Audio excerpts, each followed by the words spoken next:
Good morning, everyone. The budget hearing of the Committee on Appropriations for the budget of the Department of Tourism will now come to order. Malakas, ano? Pampagising sa lahat. Now, okay. Distinguished colleagues, honorable members of the committee, Secretary, the Honorable Secretary Maria Esperanza Cristina Garcia Frasco of the Department of Tourism, and our esteemed guest. First of all, I'm just sitting in for our chairman. I'm just the temporary. So our chairperson is Mika Swansing. And so she has just designated me. And I am honored to give these opening remarks. Today, the Committee on Appropriations will consider the proposed 3.72 billion budget for the Department of Tourism and its attached agencies and corporations for fiscal year 2026. This allocation is designed to fuel the sector's recovery, expand its global reach, and translate tourism gains into more jobs, stronger communities, and protected cultural heritage. Over the past year, the tourism sector has demonstrated remarkable resilience and progress. In 2024, the Philippines welcomed approximately 5.95 million international visitors, a 9.15 increase over 2023, while combined tourism receipts soared to a record 700 billion inbound visitor receipts and 3.86 trillion, repeat, trillion receipts, domestic receipts, exceeding the 2019 levels by nearly 103%. These figures underscore that recovery is not just occurring, it is achieving new highs. In the fiscal year 2026 budget message, the administration outlined a clear strategic direction, allocating 500 million for a national tourism branding campaign, 527 million for market and product development, 127 million for Philippine Experience Program, 81 million for film tourism, and 75 million to promote Philippine cuisine.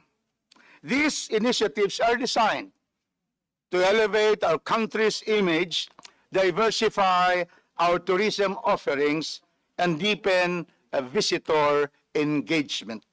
As we review this proposal, the committee expects to see measurable outcomes, including increased tourist arrivals, enhanced domestic tourism, job creation, and a higher economic contribution. With that, may I now introduce the vice chairs of this hearing, who will be the lead sponsor, is no less than Vice Chair Marie Bernadette Escudero. Takpak tayo. And the Vice Chairperson, together with our co-lead sponsor, is Vice Chairperson Chair Christopher Coco Iap. Lakpak na naman. So now, we therefore now call on our Committee Secretary, Leo, to acknowledge the resource persons and members of this committee and members of the House of Representatives. Thank you very much. Good morning. Thank you, Mr. Chairman. May we acknowledge our guests from the DOT, Secretary Cristina Garcia Frasco. Good morning, ma'am. Undersecretary Shalimar Hopper Tamano. Undersecretary Verna Esmeralda Buensoseco. Buensoques. Undersecretary Maria Rica Bueno. Undersecretary Ferdinand Humapaw. Undersecretary Mayra Paz Balderosa Abubakar. OIC Undersecretary Milagros Say. Assistant Secretary Ronald Conopio. Assistant Secretary Jodeline Cuachon. Assistant Secretary Zarina Zara Loyola. Assistant Secretary Christine Joy Cari. I don't see the raising of hands or acknowledgement. Can we repeat the last one? And let us we would like to see your beautiful faces and handsome faces. So what's the last one? I didn't see here. Assistant Secretary Christine Joy Yeah, Cari. please raise your hand. Yeah. Thank you very much. Thank you. Assistant Secretary Charlene Zabala Batin. OIC Assistant Secretary Attorney John Benedict Tigson.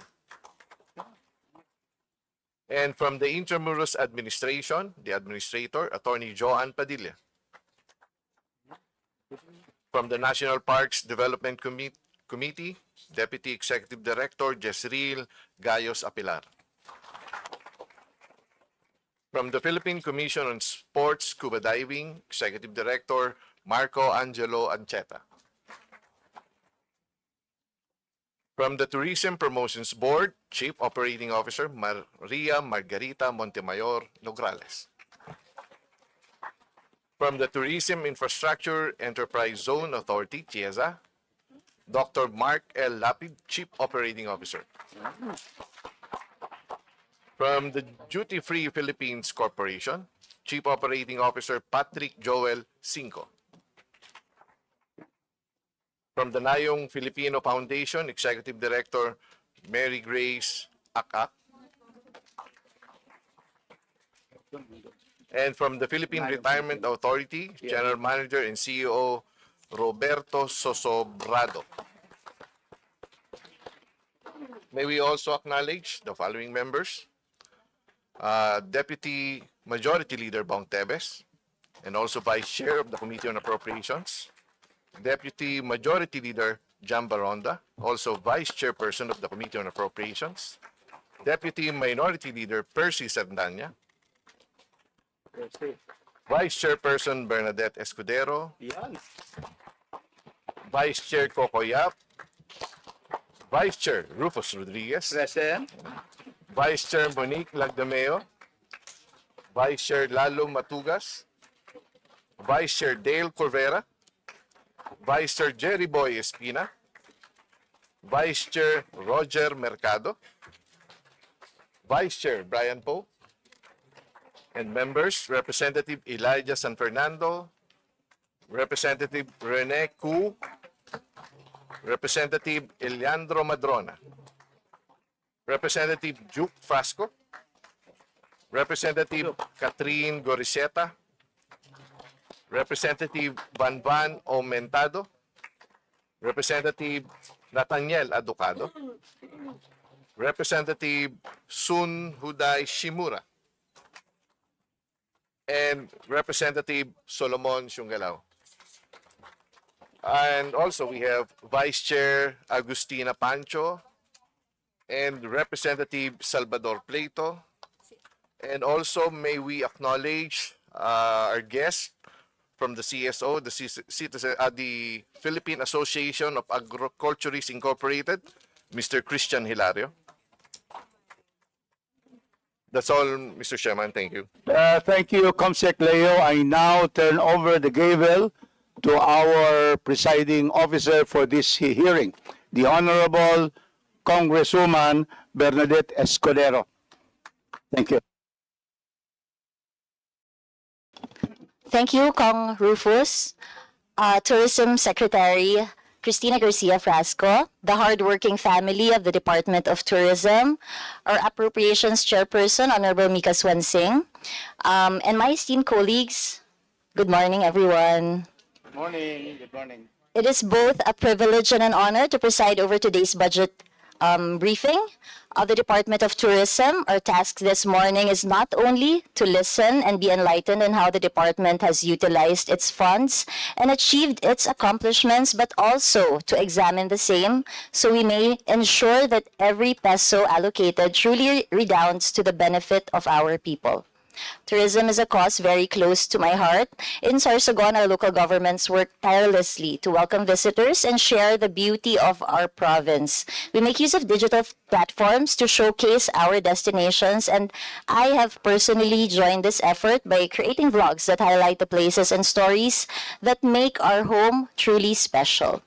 I have seen firsthand how tourism can transform lives, how a simple homestay, a small food stall, or a guided tour can provide livelihood for families. Every beach we preserve, every cultural tradition we keep alive is not just about attracting visitors. It is about honoring who we are and ensuring that our people benefit from the blessings of our land. This, for me, is what makes Philippine tourism so meaningful. I look forward to a constructive discussion today. May our deliberations highlight both areas for improvement and opportunities for collaboration so that the Department of Tourism continues to be a catalyst for jobs, investment, and pride in our Filipino identity. Thank you very much. Without further ado, Madam Secretary, you may now proceed with your presentation.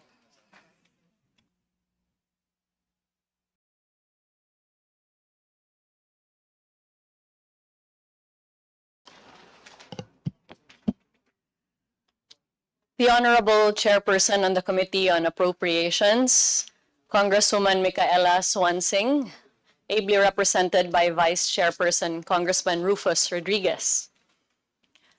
Our esteemed sponsors of the budget of the Department of Tourism, Congresswoman Det Escudero and Congressman Coco Yap, Vice Chairpersons of the Committee on Appropriations, members of the House of Representatives, members of the Department of Tourism family, my fellow Filipinos, mayong buntag kaninyong tanan. Tourism's vital role as an engine of our nation's growth story finds its grounding in the 1987 Philippine Constitution, which mandates the state to ensure the preservation and promotion of our culture and heritage, and thereby directs the government to invest resources in ensuring that the benefits of tourism are far-reaching and equitable. Having come from the front lines of local governance serving as mayor in Cebu, my background and my training has always been from work in the grassroots. Ultimately, this has guided the manner by which we have governed the industry. For we recognize that while tourism is lodged with massive expectations, the truth of the matter is that there are so very many components and investments that are required for the full potential of tourism to truly be unlocked. Recognizing the necessity of ensuring a developmental approach towards harnessing the potential of tourism for the Philippines, we have ensured that we use every peso that has been invested in tourism in as creative, as innovative, and as equitable a manner as we can. Our mandate is guided by the Tourism Act of 2009, which provides the role of the Department of Tourism to ensure the development of our destinations while protecting and promoting our culture and heritage, ensuring that we create employment and economic opportunities for our people. Our mandate is further enriched by the role of our attached agencies, ranging from the Tourism Promotions Board to the Tourism Infrastructure Enterprise Zone Authority to the Intramuros Administration, the PCSSD, as well as Duty Free Philippines, Nayong Pilipino, National Parks, and of course the Philippine Retirement Authority. All of these agencies play a specific role to service the intention of ensuring that tourism is felt in our communities and provides economic gains for national development. In 2024, Philippine tourism generated no less than 3.86 trillion pesos in internal tourism expenditure, accounting for 8.9% of our GDP. We emphasized this at the beginning of this budget deliberation, if only to ensure that the full picture of tourism's performance is appreciated. We deeply respect the House of Representatives' power of the purse, and we present our budget today with the sincere hope that the tourism industry will receive the funding that it needs in order for us to make sure that the plans set out in the National Tourism Development Plan, as well as the vastly competitive market that we face, can be one that we can address and surmount.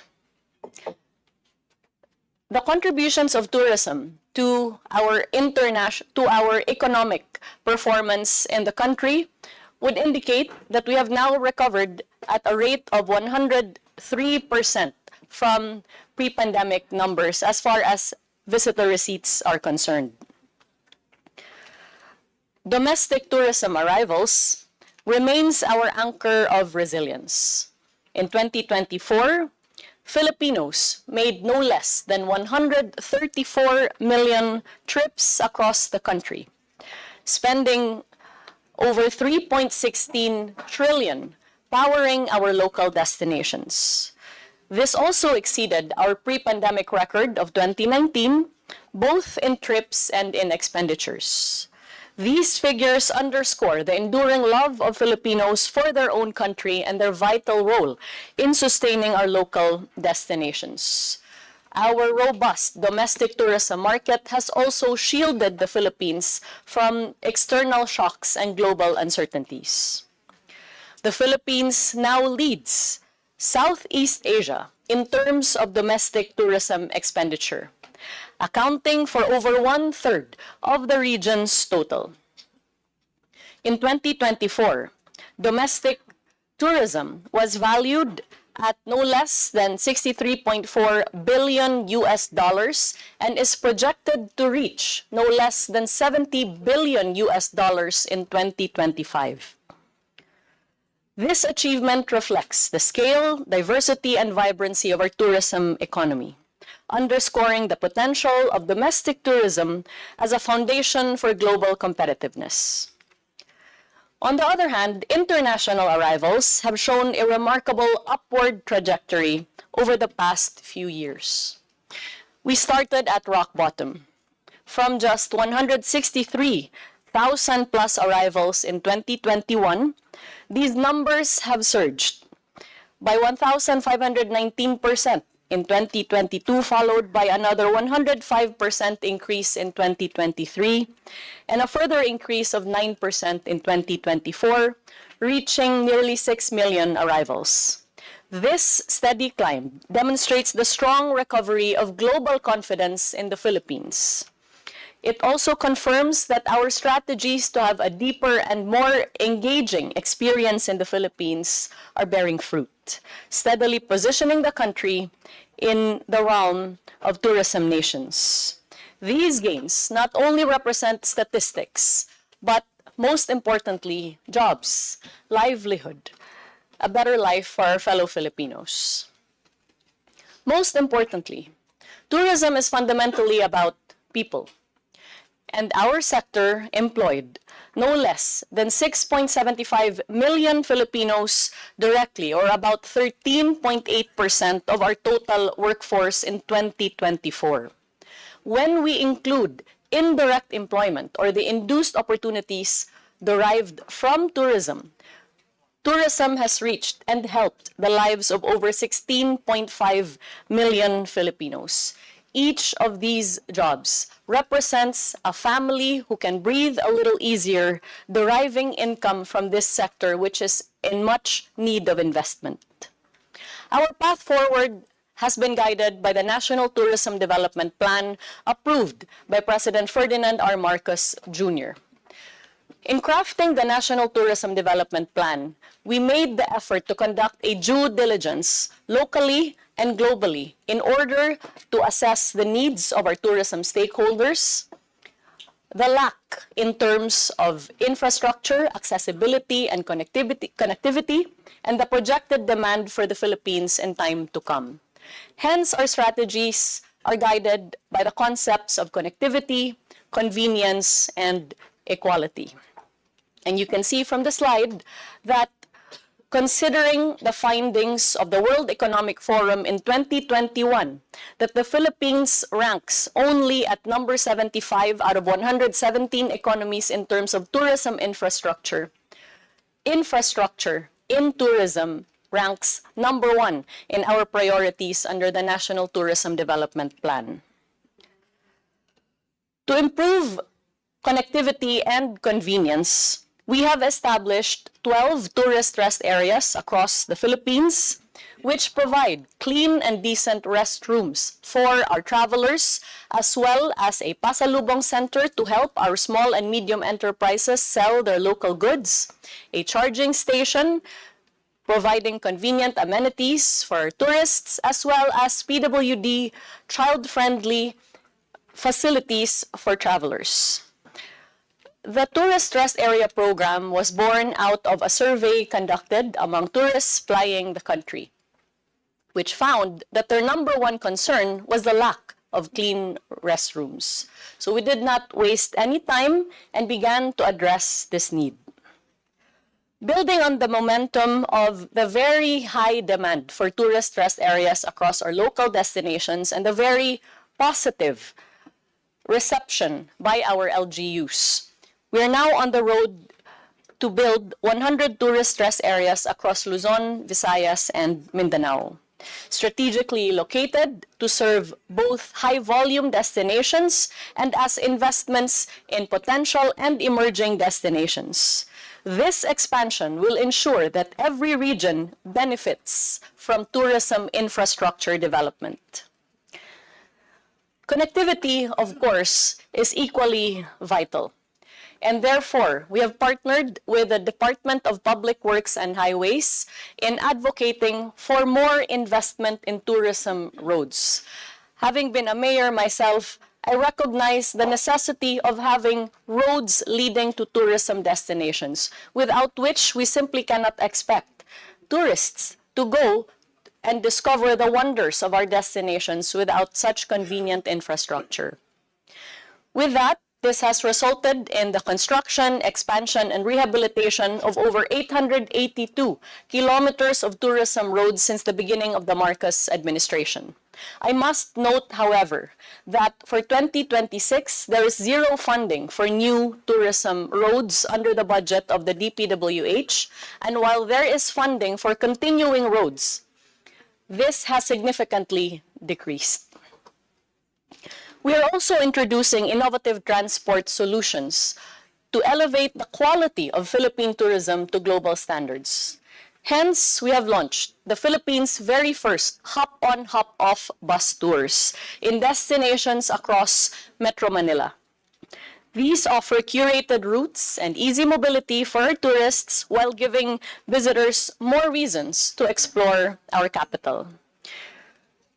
In today's digital age, travel must be smart and seamless, and that is why, working with the Tourism Promotions Board, we have enhanced the Travel Philippines mobile application, whereby the convenience of your fingertips, you can learn about all the regions of the Philippines, the experiences that you can have, and have access to vital information on the accredited tourism enterprises and stakeholders of the country.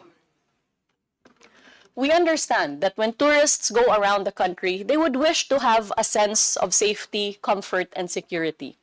That is why, for the very first time, our country now has a tourist assistance call center, a number that our tourists can call should they require any information or assistance. And we have now received over 18,000 calls to this professionally run call center, which also has professionally trained Mandarin and Korean speaking agents. Central to our efforts to elevate the quality of Philippine tourism is human capital development, which is why we have heavily invested in training our tourism workers to elevate their service to a global standard while remaining authentically Filipino. With that, from a baseline of only 16,000 tourism workers trained when we came in 2022, we have now managed to train over 330,000 tourism workers in the Filipino brand of service excellence. These ensure that every touch point of our visitors across our destinations is positive and positively Filipino. In addition to this, we have also ensured to promote culture and creativity, as is our mandate under the Constitution.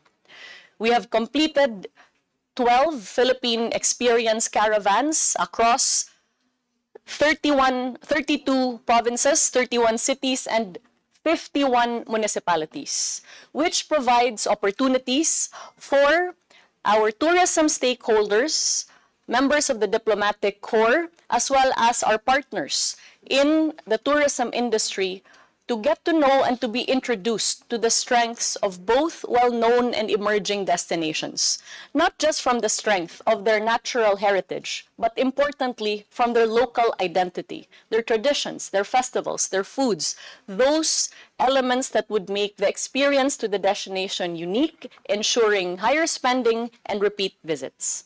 The result of these experience caravans has been that our national tourism organizations have had business-to-business meetings with local stakeholders, creating local packages that are now being sold via the online travel platform Klook and are also being sold by our traditional travel agencies and tour operators.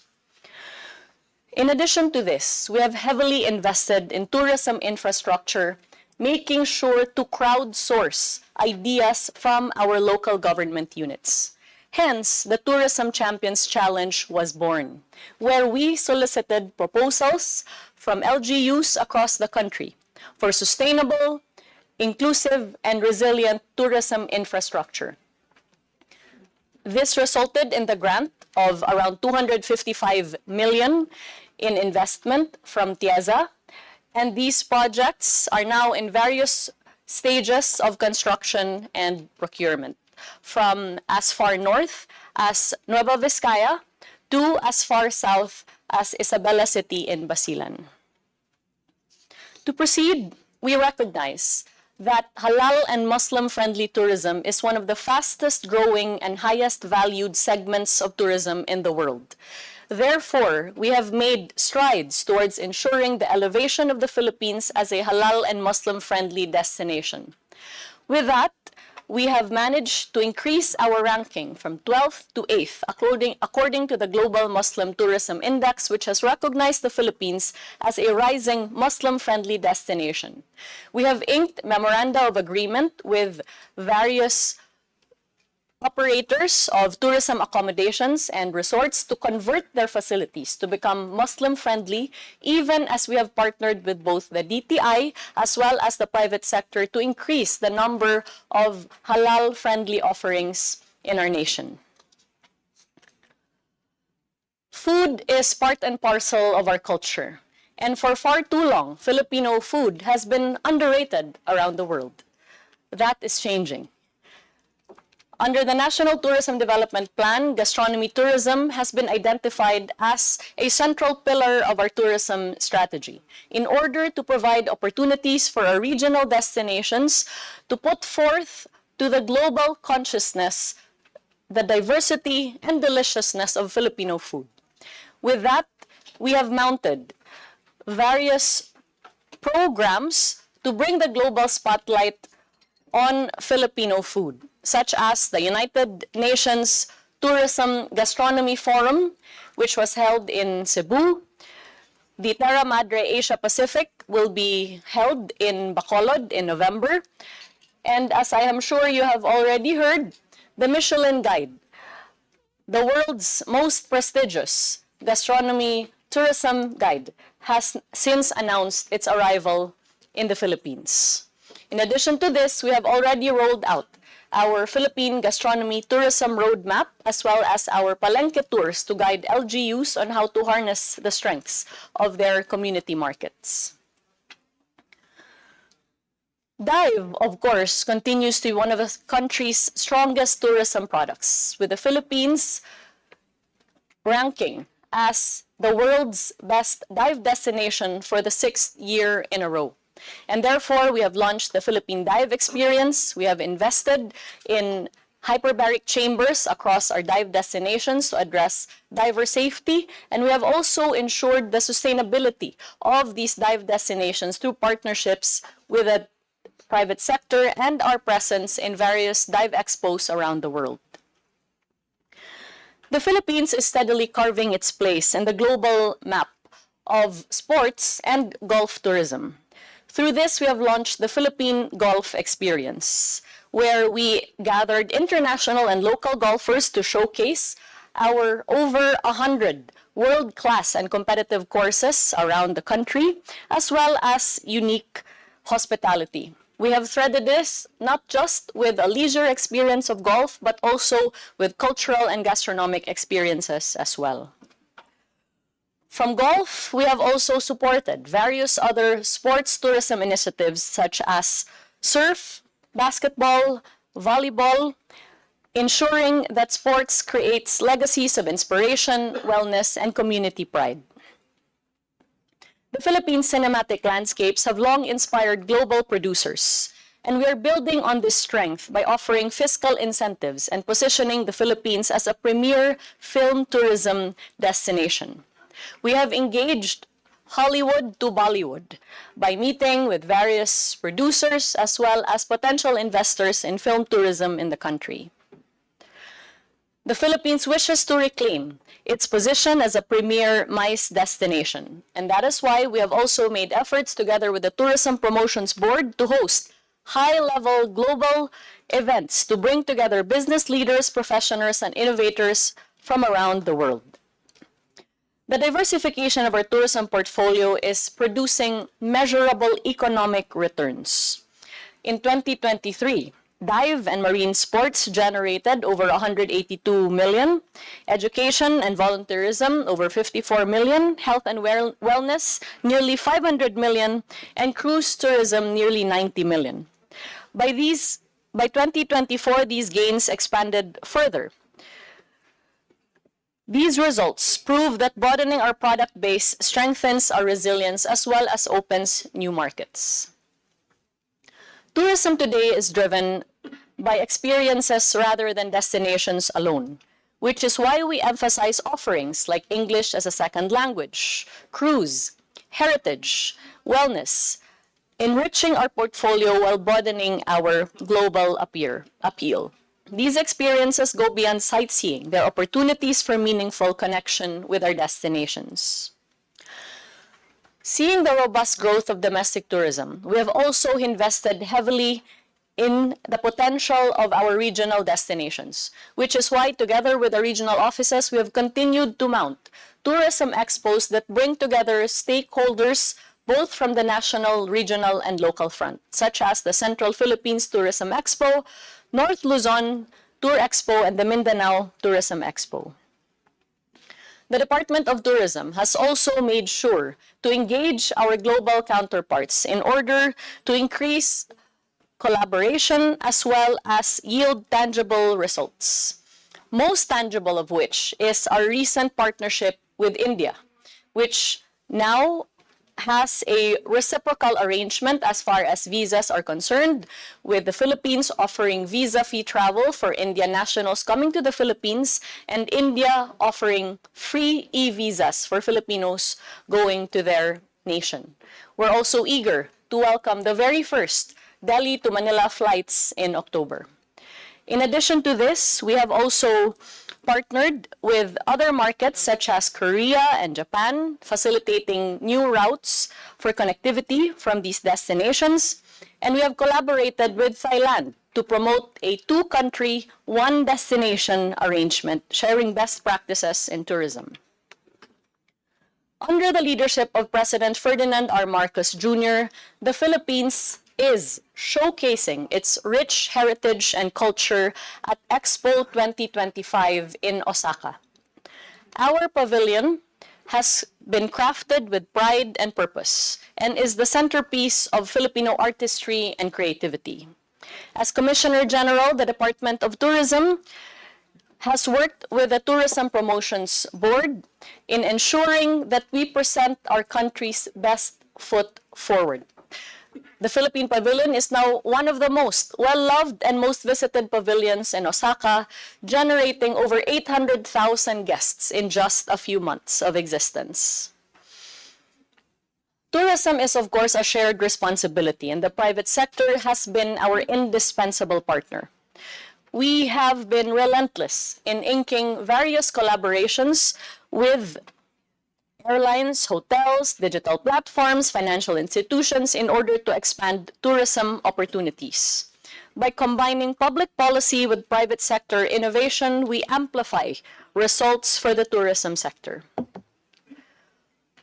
One of the directives of the President was to ensure that the small and medium enterprises that depend on the tourism industry are given sufficient government support, which is why we recently launched the Turismo Ascenso Loan Program together with the Department of Trade and Industry and SB Corp, offering low-interest loans to small and medium enterprises of up to 20 million pesos. In fact, yesterday, the President led the distribution of loan proceeds to tourism MSMEs under this program. We also seek to provide opportunities for our returning overseas Filipinos who wish to be integrated in the Philippine economy in the tourism sphere, which is why we partnered with the Department of Migrant Workers for the Balik Bayani sa Turismo program, providing both capital as well as trainings and skills for overseas Filipinos who wish to have gainful livelihood in the tourism sector. One of the most important collaborations that we have had is with the Department of Social Welfare and Development, where we have sought to humanize the work of the Department of Tourism by putting the welfare of our tourism workers front and center of our priorities. With that, we have made the Bayanihan sa Bukas na May Pag-asa sa Turismo program, where at the advent of calamities and disasters, government is there to provide financial assistance as well as training and livelihood assistance to tourism workers displaced because of these calamities. Yesterday, the President also led the distribution of financial assistance and training grants to displaced tourism workers in Aurora Province. Our tour guides are the storytellers of our nation, which is why we have made sure to take care of them. We have provided tour guides with kits with essential tools in order to ensure that they're able to maximize their work, as well as personal accident insurance to protect them in times of accidents. To strengthen tourism education, the Department of Tourism has also advocated for the transparent and fully accountable use of the travel taxes that accrue to the Commission on Higher Education, which is why we have signed a joint administrative order and its implementing rules to ensure that the mandate of the Tourism Act, that travel taxes must be used for tourism-related programs, is followed. Our efforts to strengthen the Philippines brand extends to international placements and branded content, from securing features in global media platforms to collaborations with international airlines. These initiatives ensure that the Philippines remains top of mind among travelers. As an archipelago of over 7,600 islands, air connectivity is the backbone of Philippine tourism, linking us to the world and connecting our islands to one another. And therefore, while it is not our chief mandate, we have aggressively ensured routes development in partnership with the DOTR. With this, new routes have been introduced linking the Philippines to international destinations such as San Francisco, Seattle, Vancouver, Paris, and we resumed and expanded connections across Asia, including Japan, Korea, Taiwan, Hong Kong, Vietnam, Singapore, and Thailand. Domestically, new and expanded services are opening more gateways across our island destinations. These new, expanded, and resumed routes make the Philippines more accessible and spread tourism benefits across our regions. In order to make travel to the Philippines easier, we have rolled out critical reforms together with our fellow government agencies. These include visa-free entry for Indian nationals, visa-free entry for Taiwanese nationals, visa waivers for cruise passengers, and the introduction of a digital nomad visa for remote workers. Madam Chairperson, with your permission, we now shift the discussion to the fiscal matters under the budget of the Department of Tourism, and I yield the floor to OIC Undersecretary for Administration and Finance, Mila Sai, who will provide the corresponding programmatic breakdowns. You have the floor, Undersecretary Sai. With the permission of the chair, I am pleased to present the proposed budget for the Department of Tourism for fiscal year 2026. So, in pursuit of the department's vision of transforming the Philippines as a tourism powerhouse in Asia, the proposed new appropriation of the DOT and its attached agencies for the next year is at 3.718 billion, where the lion's share of 3.19 billion or 86% is allocated to the DOT OSEC.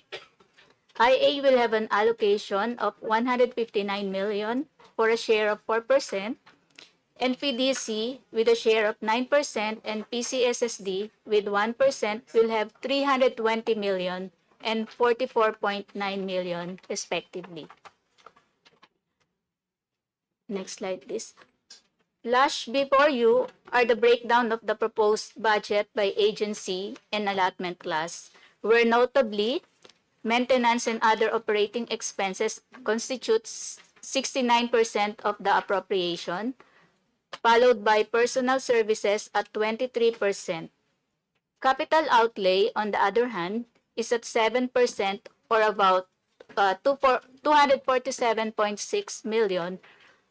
This is due to the DOT OSEC's information strategic system strategic plan for next year, the vehicle requirements and other capital outlay requirements for fiscal year 2026.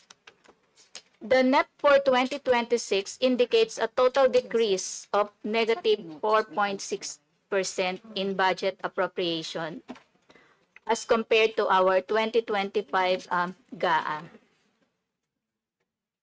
Next slide, please.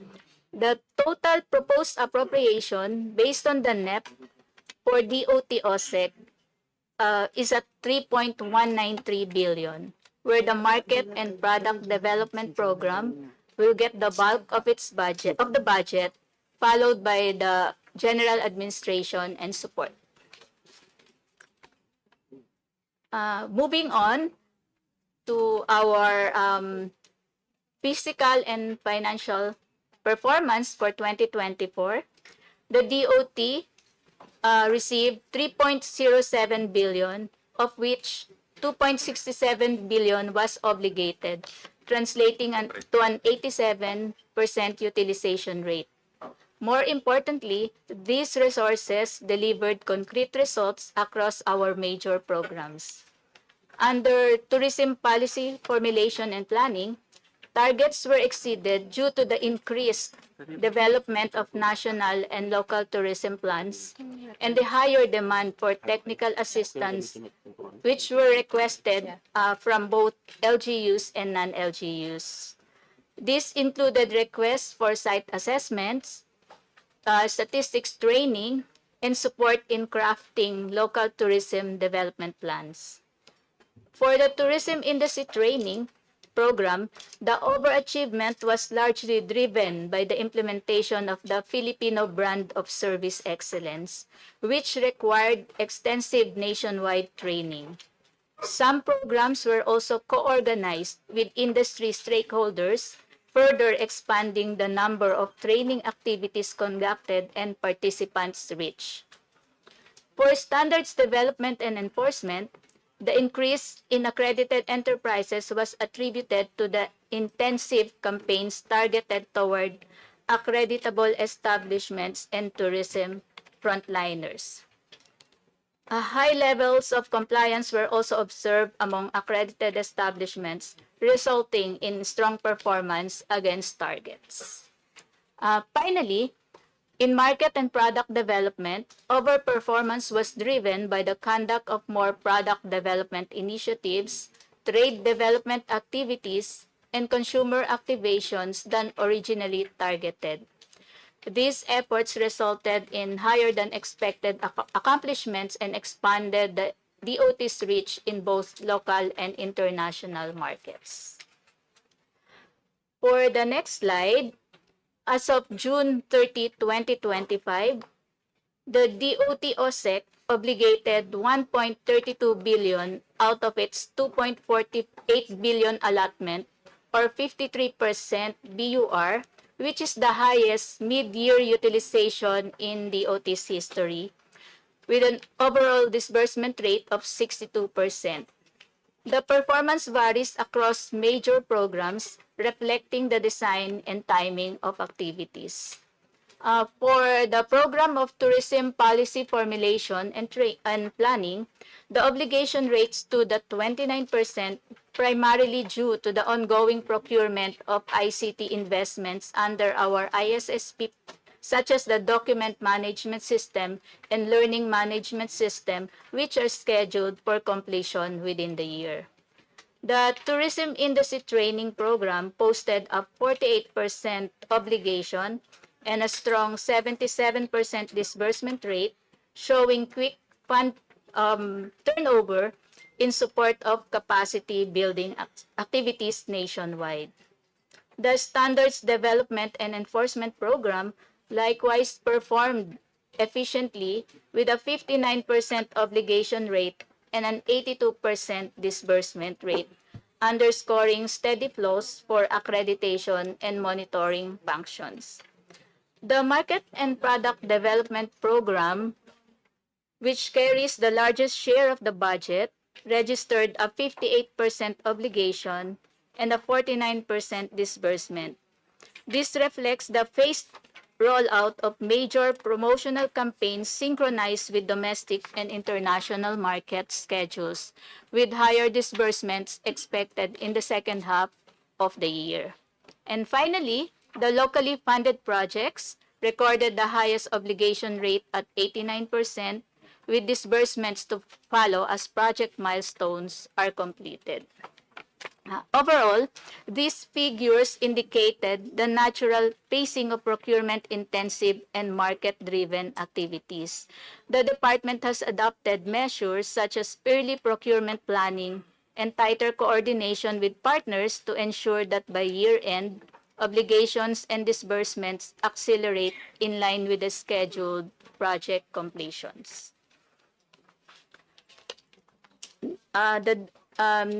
The next slide shows that the department's budget over the 5 years show how our resources have been adjusted along broader fiscal conditions.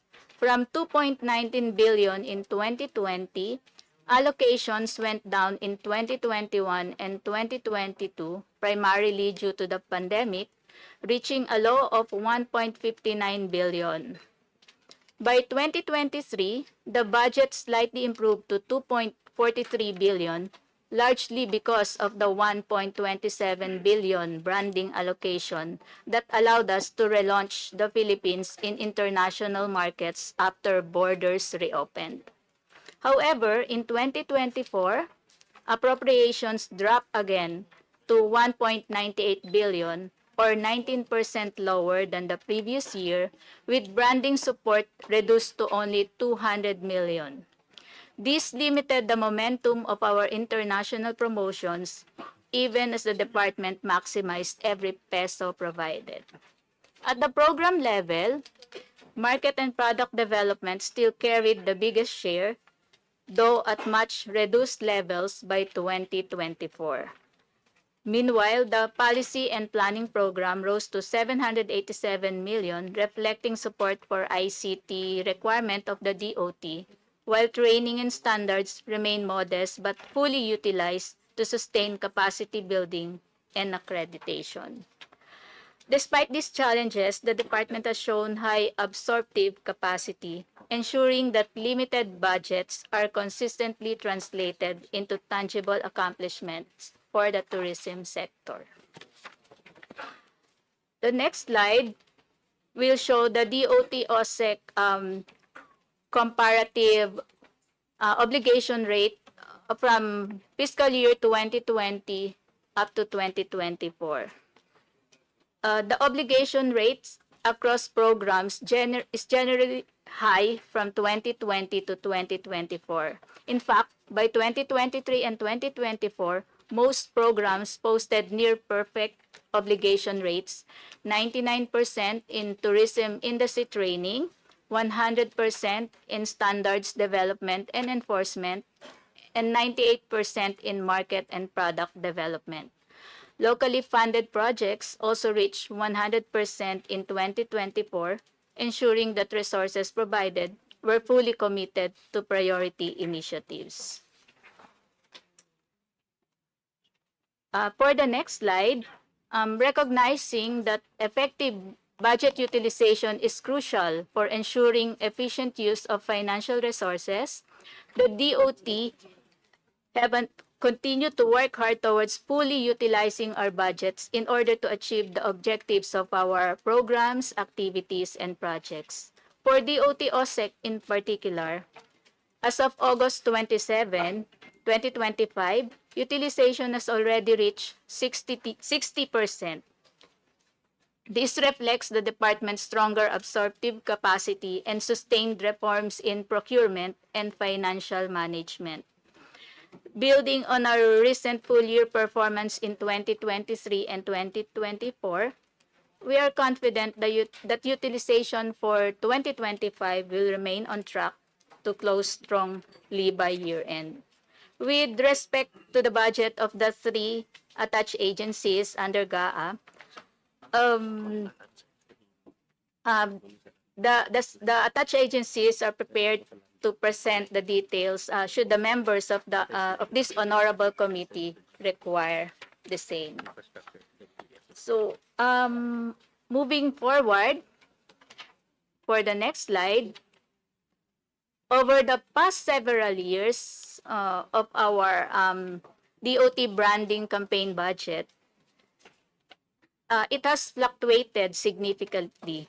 From 2018 to 2019, the program maintained a stable allocation of 1 billion annually, providing strong support for tourism promotion initiatives and activations. However, beginning in 2020, the budget experienced substantial reductions, with appropriations decreasing to 803 million in 2020, 468 million in 2021, and further down to 309 million in 2022. In 2023, the campaign received renewed recognition with a sharp increase in allocation to 1.2 billion, of which the department achieved a 92% budget utilization rate.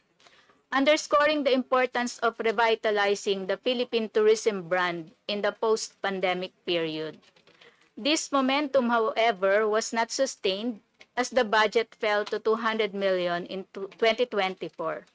By 2025, the appropriation was further reduced to only 100 million, the lowest level in recent years.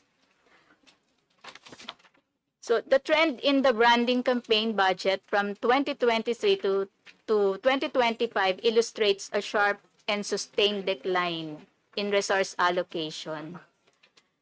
In fiscal year 2023, the program was supported with a robust appropriation of 1.271 billion, reflecting strong government commitment to reinvigorating the Philippine tourism brand following the pandemic. However, in fiscal year 2024, because of the drastic drop to only 200 million, which represented an 84% decrease, and the downward trajectory which continued into FY 2025 when the budget was further reduced by half to just 100 million. The significant contraction in funding over a 3-year period highlights the growing resource constraints facing tourism efforts. The steep decline not only limits the department's capacity to mount large-scale and sustained branding initiatives, but also poses challenges in competing with neighboring destinations that continue to heavily invest in their tourism marketing campaigns. The trend underscores the importance of ensuring consistent and adequate support for branding if the Philippines is to strengthen its visibility and competitiveness in the global market.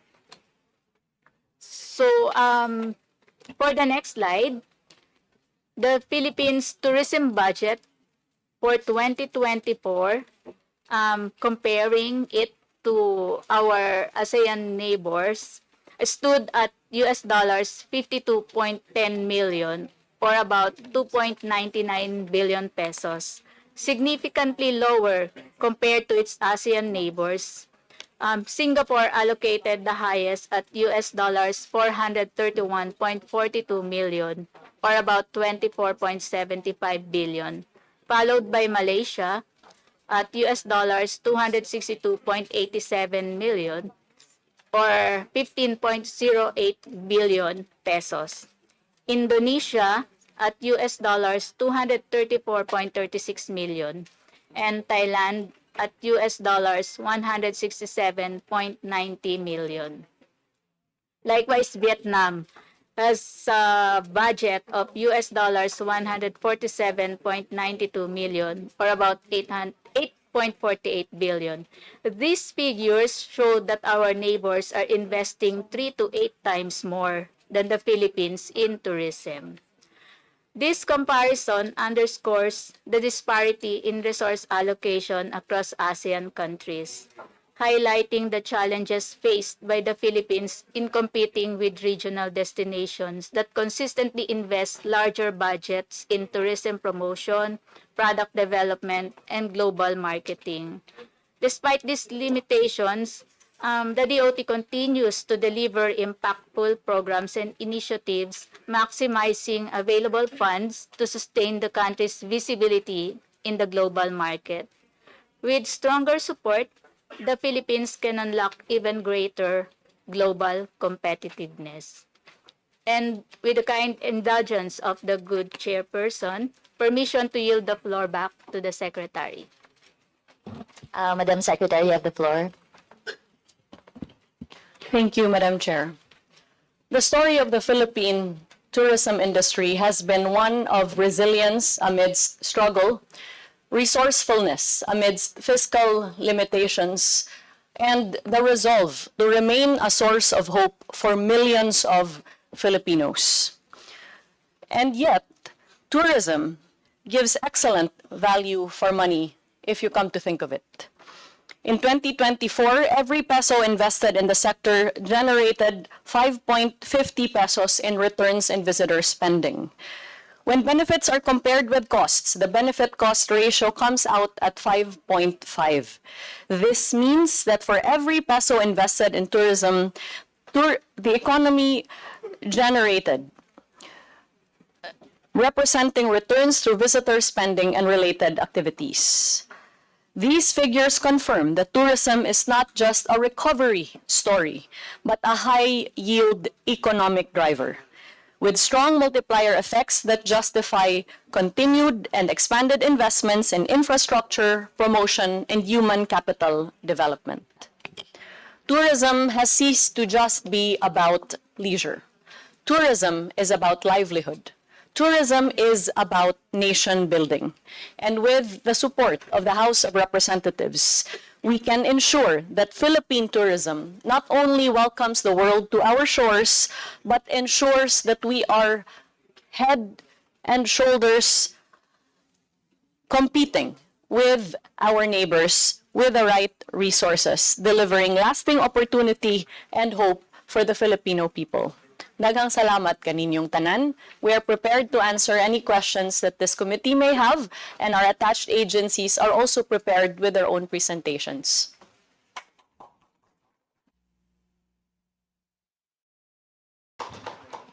Thank you very much, Secretary Frasco. The committee now invites questions from the members, particularly on the utilization of the previous budget and the proposed allocation for fiscal year 2026. As part of the House's commitment to generate transparency in the budget process and in line with the current leadership's initiatives in the Committee on Appropriations to foster a more participatory budget process, we shall read the questions submitted by the civil society organization, the CSOs, after all members have propounded their questions to the agency. Secretary Cristina Frasco and her team are requested to provide the necessary clarifications and to respond directly to the issues at hand to ensure that this committee and the public following this proceeding are fully informed of the anticipated impact of the proposed budget of the DOT and its attached agencies and corporations. May I also remind our distinguished colleagues that each member is allotted 5 minutes for questioning or interpellation, excluding the responses of the resource persons. When you hear the first bell, it indicates that you have 30 seconds left to conclude your questions.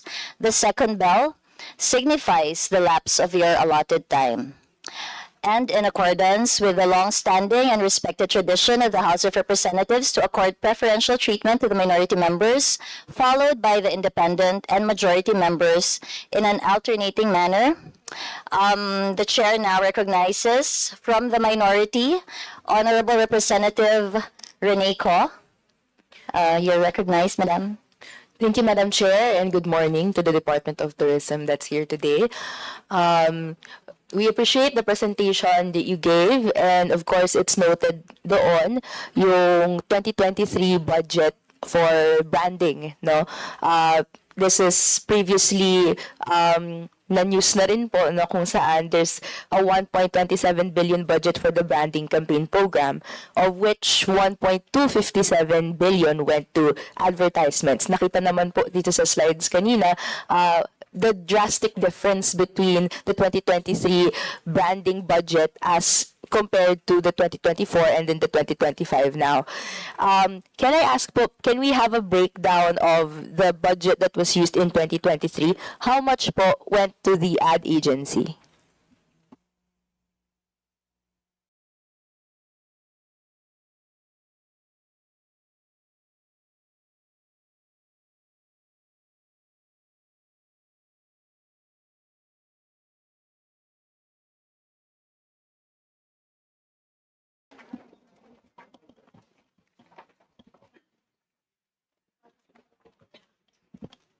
Madam Chair, our OIC you set for admin and finance is just getting the specifics in order to provide you with a detailed answer.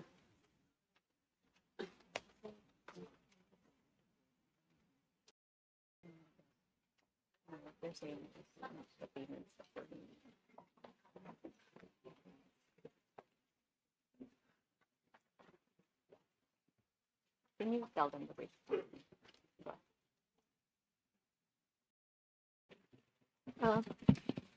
With the permission of the chair.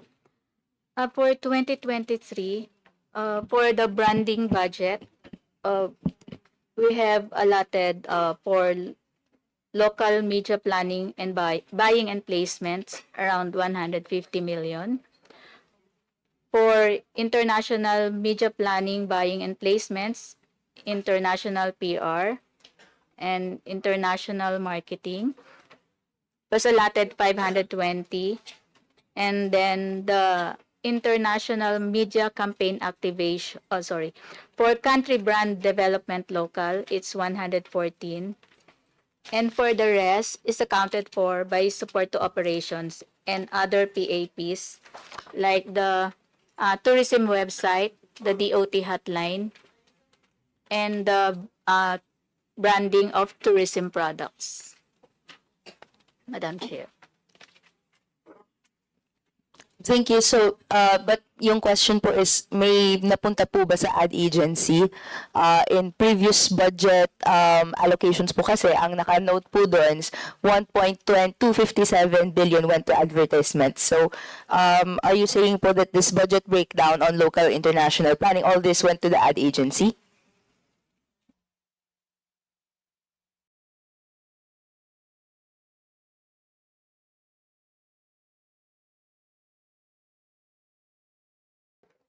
Madam Chair, with the permission of the chair, may we provide you with a copy of the breakdown for the ad agencies?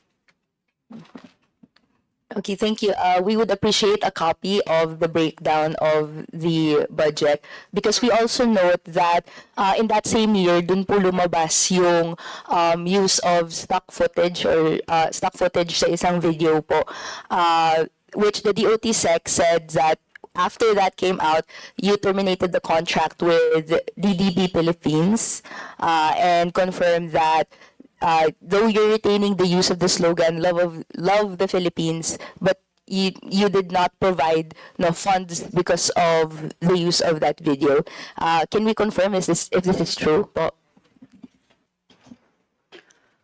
We confirm, Madam Chair, that not a single peso of government funds was paid to the agency whose services were promptly terminated by the Department of Tourism.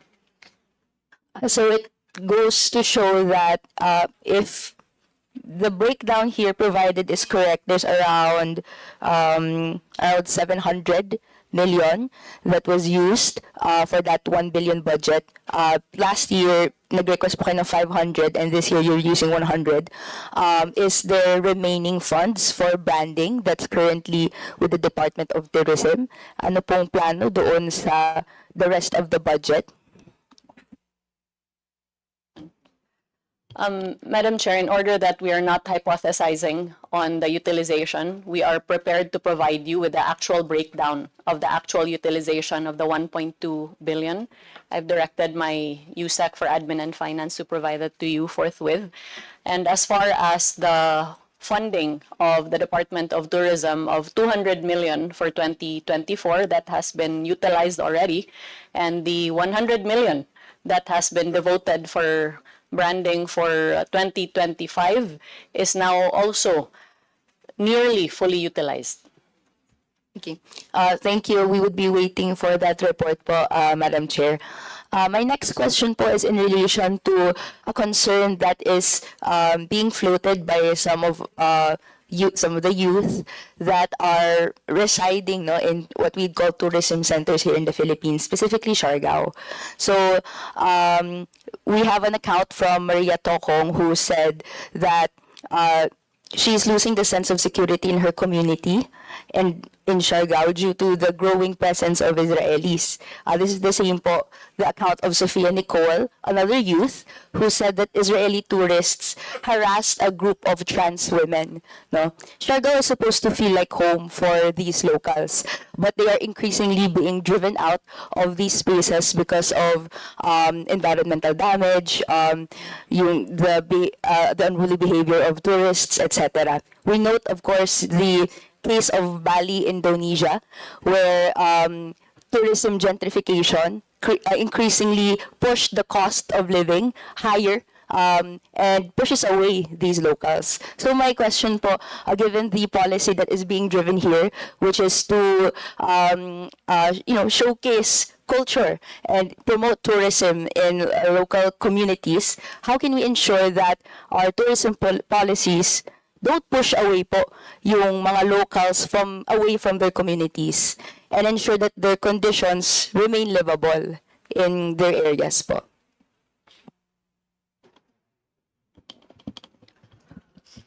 Madam Chair, tourism being essentially a people-to-people activity should in no way lead to any cultural clashes among various nationalities. And therefore, it is the position of the Department of Tourism that the activities conducted amongst our islands must always give primacy and respect to the local culture and traditions of our peoples.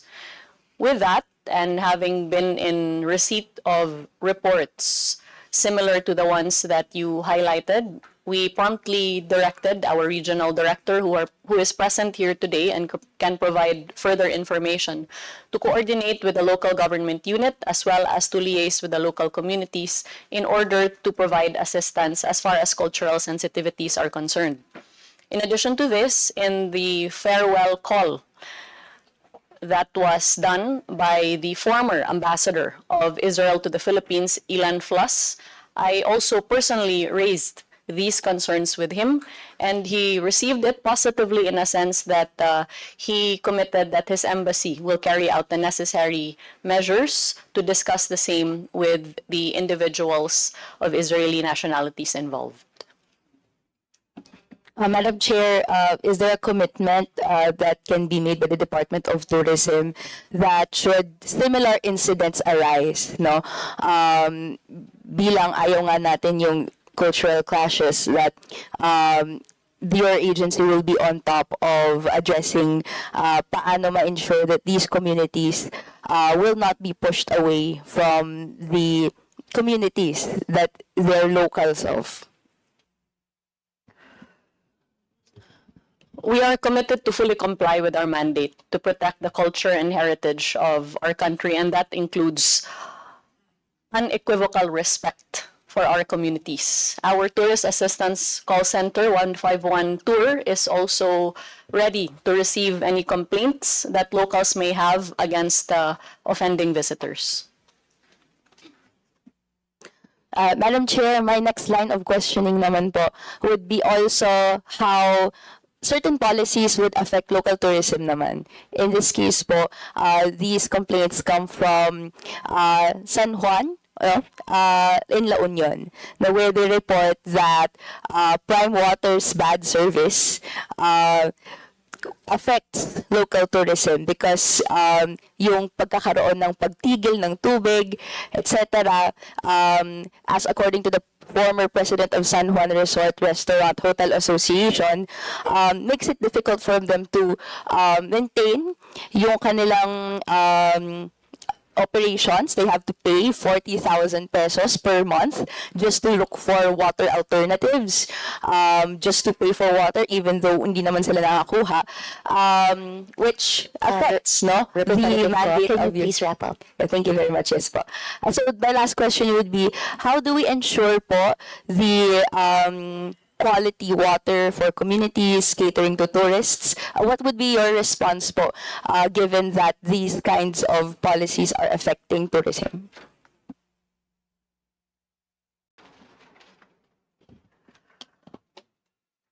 The provision of clean water to our tourists is, of course, a basic human right.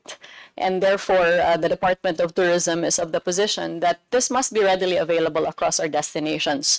It is not our chief mandate to ensure the provision of clean water, and we have worked very closely with the DENR in order to ensure that our work with the local government units that have primary jurisdiction over these tourist destinations is one that would yield a safe and ideal destination as far as the availability of water is concerned.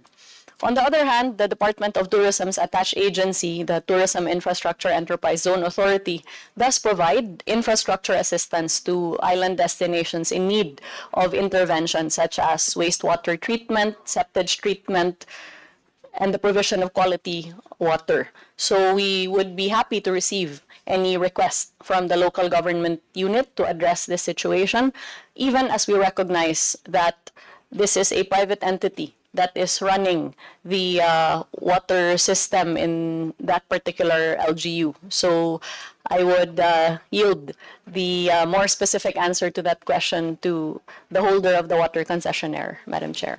If I may make a short follow-up, Madam Chair, may we ask if the Department of Tourism would be open to a dialogue with these affected stakeholders which provide important tourist services, but are finding it difficult to find ways by which paano nila ma-deliver tong services na to kung wala naman po silang maibigay na tubig. Yes, absolutely, Madam Chair. Our regional office has been coordinating with the local stakeholders to receive these concerns and, of course, to do as much as we can in order to provide assistance where it's needed. That would Thank be all. you. Thank you, Madam Chair. Thank you very much, Representative Reneco. I now recognize from the majority, Deputy Majority Leader Bong Teves. Thank you, Madam Chair. The Department of Tourism Family, headed by Secretary Cristina Garcia Frasco, officials, especially my good friend, Undersecretary Kokoy Jumapaw, Okay. attached agencies, good morning to all of us. Madam Chair, I would like to manifest my full support to the proposed budget of the Department of Tourism. I would like to congratulate the DOT family. Ang Pilipinas po ay ang biggest domestic tourism market in Southeast Asia with a forecast of $70.8 billion for 2025. But I would like to appeal, Madam Chair, na kung pwede tasan po naman ninyo ang allocation budget for Bicol Region. Ayos. Kasama ko po rito ngayon si Deputy Majority Leader Vice Chairman Dirit Escudero na napakababa po ang budget ng Bicol. 38.1 million.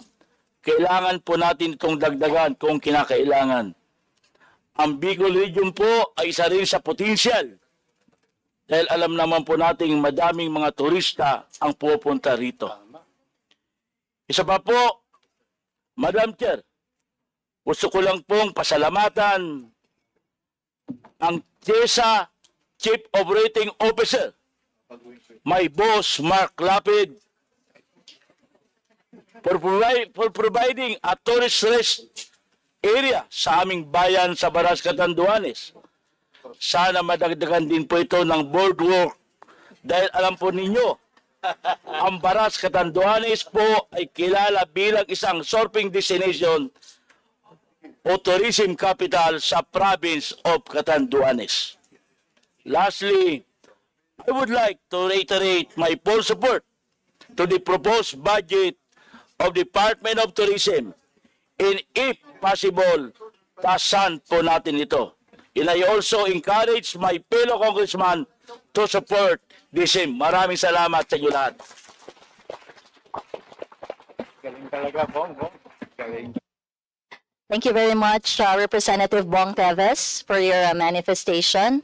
The chair now recognize from the minority, Representative Deputy Minority Leader Percy Sandanya.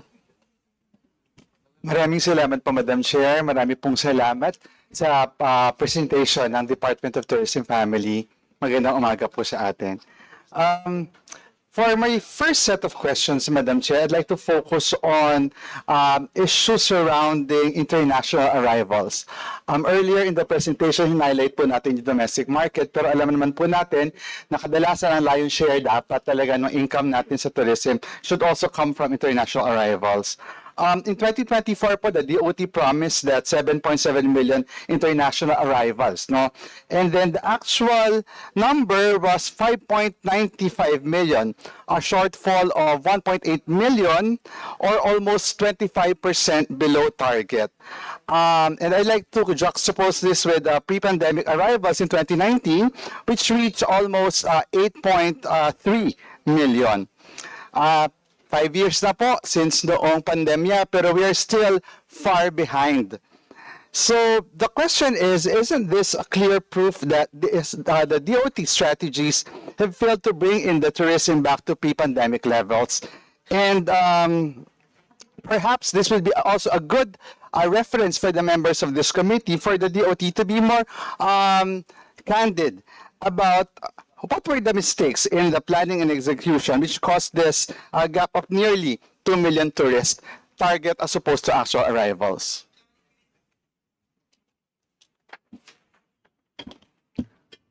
Thank you for the question. Madam Chair, I will answer that question in three ways. First is by addressing the main reason why the Philippines was unable to meet its 7.7 million target, which was projected based on the liberalization of visas specifically for the market of China. At the beginning of the administration, the Department of Tourism had proposed that visas be liberalized for the Chinese market, considering that nearly the rest of our neighbors had already lifted visa requirements for Chinese nationals.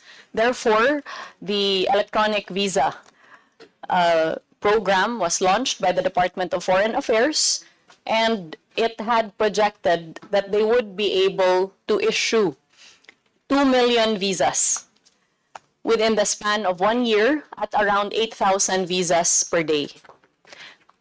That 2 million number was not reached because the e-visa program was promptly suspended and regular visa applications was also meted with stricter and more stringent documentary requirements. Had we been able to continue the e-visa program, then we would have been able to bring in the 2 million. And if you add 5.9 plus 2 million, that is in excess of the projected 7.7 million in arrivals. Secondly, the question as far as international arrivals comparison is concerned must also be tempered with reality. The reality being that the Philippines is an archipelagic nation whose dependency on international arrivals is solely pegged on air travel, at a 99% dependency on international flights coming into the country. In stark contrast to that is the fact that our direct competitors in the ASEAN enjoy international land borders, such as Thailand, Vietnam, Singapore, and the like. As a matter of fact, an analysis of the share of ASEAN visitors relative to total arrivals shows significant contrasts among Southeast Asian countries. For Thailand, while they show the strongest arrivals across the ASEAN, it's indicated that their international land-based arrivals constitute around 25% of its visitors.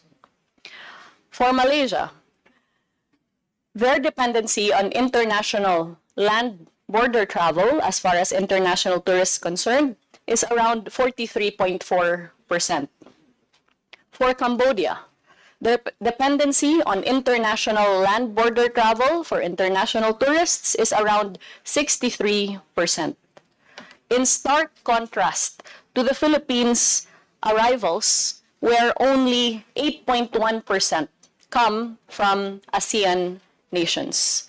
This goes to show that the markets that are being penetrated and attracted by the Philippines are definitely not within the ASEAN region, and therefore we do not enjoy the same geographic advantages of our direct competitors who have the convenience of receiving international tourists not by riding an international flight, but by simply crossing a land border.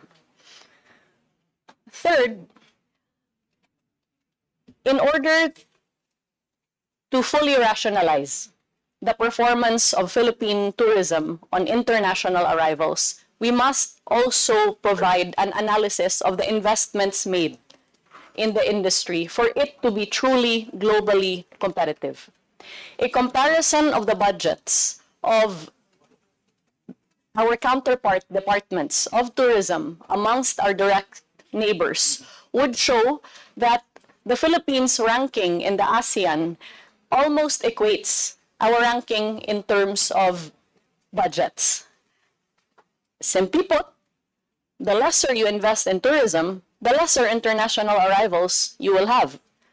And finally, we wish to emphasize and we plead for this House's understanding that while we have devoted blood, sweat, and tears to the success of this industry, we simply cannot perform as well as we would like if we are given such meager resources as we have. That being said, notwithstanding the lower international arrivals of the country, our performance as far as GDP contribution with our ASEAN neighbors would show that the GDP contribution of the Philippines in tourism is the highest in Southeast Asia. Tourism spending per capita among our Southeast Asian neighbors places the Philippines first at no less than $2,073 US. And tourism employment for the country, which is also an important measure of tourism performance, has already exceeded pre-pandemic numbers. Daghang salamat, Madam Secretary, Madam Chair. Speaking of resources and investment, let me now shift to issues on how the department is utilizing its budget. Looking at the 2024 figures, only 314 million or 10.5% of the DOT's budget went to capital outlay, while 1.95 billion or 65.3% went to MOOE. In 2025, the imbalance worsened, 235 million for capital outlay, while MOOE climbed to 1.79 billion, which is around 69.5%. This represents a 52.9% cut in capital investments in just 1 year. The question, Madam Chair, is why is the DOT prioritizing its own operation instead of building infrastructure and tourism facilities? And related to that, isn't this proof that the DOT budget now sustains bureaucracy rather than create lasting tourism assets? As mentioned before, the importance of investment. So how can the department justify its current proposal when tangible investments in destinations keep shrinking year after year?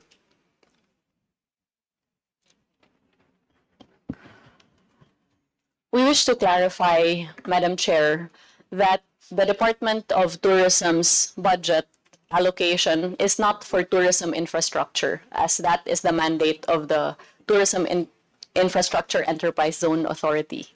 And therefore, we have partnered with TIEZA in order that we may be able to invest in our destinations, as can be clearly gleaned from the tourist stress areas, the Tourism Champions Challenge, as well as the various tourism infrastructure that have arisen since the onset of the Marcos administration.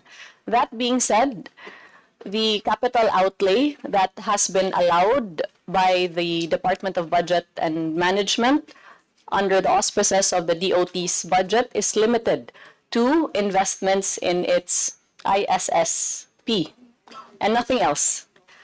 This ceiling constrains us to work within the confines of what has been provided to us and the purpose for which these funds have been allocated. USEC Sai will be able to provide further detail as far as the specifics on the MOOE utilization. With the permission of the chair, aside from the capital outlay, we were only provided for the ISSP 156.78 million. So in 2024, we were provided budget for infra for the boardwalk and Rizal Park for Region 8. That's the only capital outlay.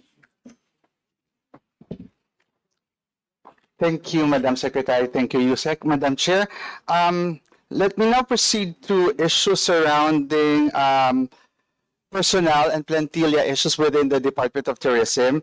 As of 2025, the DOT reported that 32.8% of plantilla positions are unfilled. Again, that's more than 30% of more than a third of the plantilla positions are unfilled. Within this, 28.5% of the positions are in the Office of the Secretary remain vacant, and at the National Development Parks Committee, almost 48% of positions are unfilled. So how can the department function effectively when one-third of its workforce is still missing? And to be very blunt about it, why are we requesting more funds for programs when you cannot even fill the staff required to implement these programs?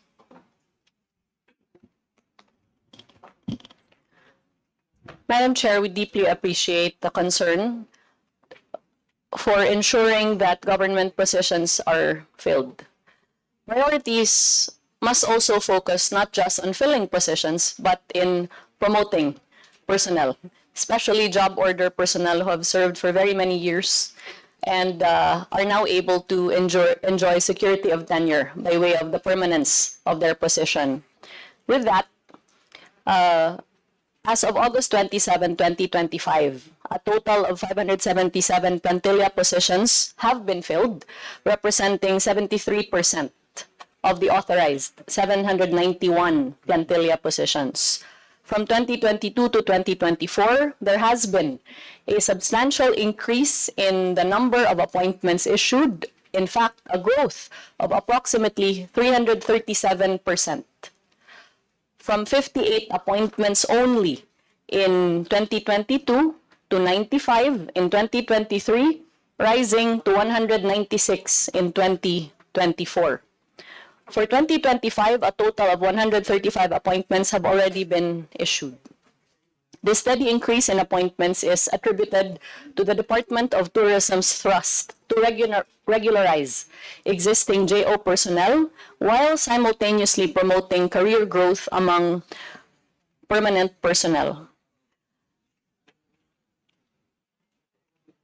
Thank you, Madam Secretary. Again, I'd like to amplify my concern about this unfilled position. While we appreciate the efforts of the department to provide permanent employment for those who are JO or contract of service,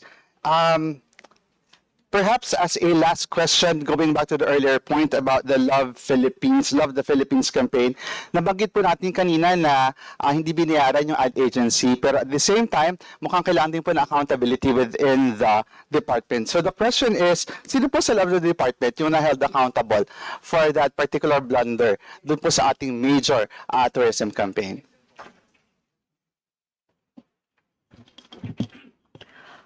Madam Chair, a full investigation was conducted subsequent to the incident, and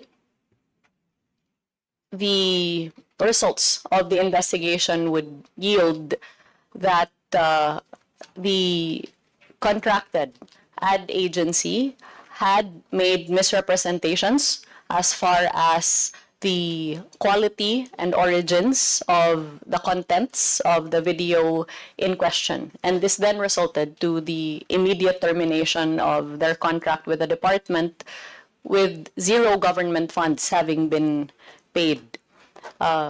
Personnel that were connected with the facilitation of the transaction, all of them are no longer with the Department of Tourism.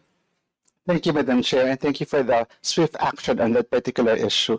I think I still have more time, so perhaps I'll just like to share some of the concerns raised by our colleagues in the local level. So ito naman po yung tungkol sa pakiramdam ng mga nasa regions that they are a bit neglected. So in 2024, the DOT Central Office consumed 2.2 billion of the 73.7% of the total budget. NCR received 370, bringing Central plus NCR to 86.2%. So, alam niyo naman po yung figures, no? Sinasabi po dito na some regional offices receive less than 20 million each, in some cases below 1% of the total budget. So, for the last question, why is the bulk of funding concentrated in the central office, while the regions, the heart of the Philippine tourism, are left with very little allocation? Thank you, Madam Chair.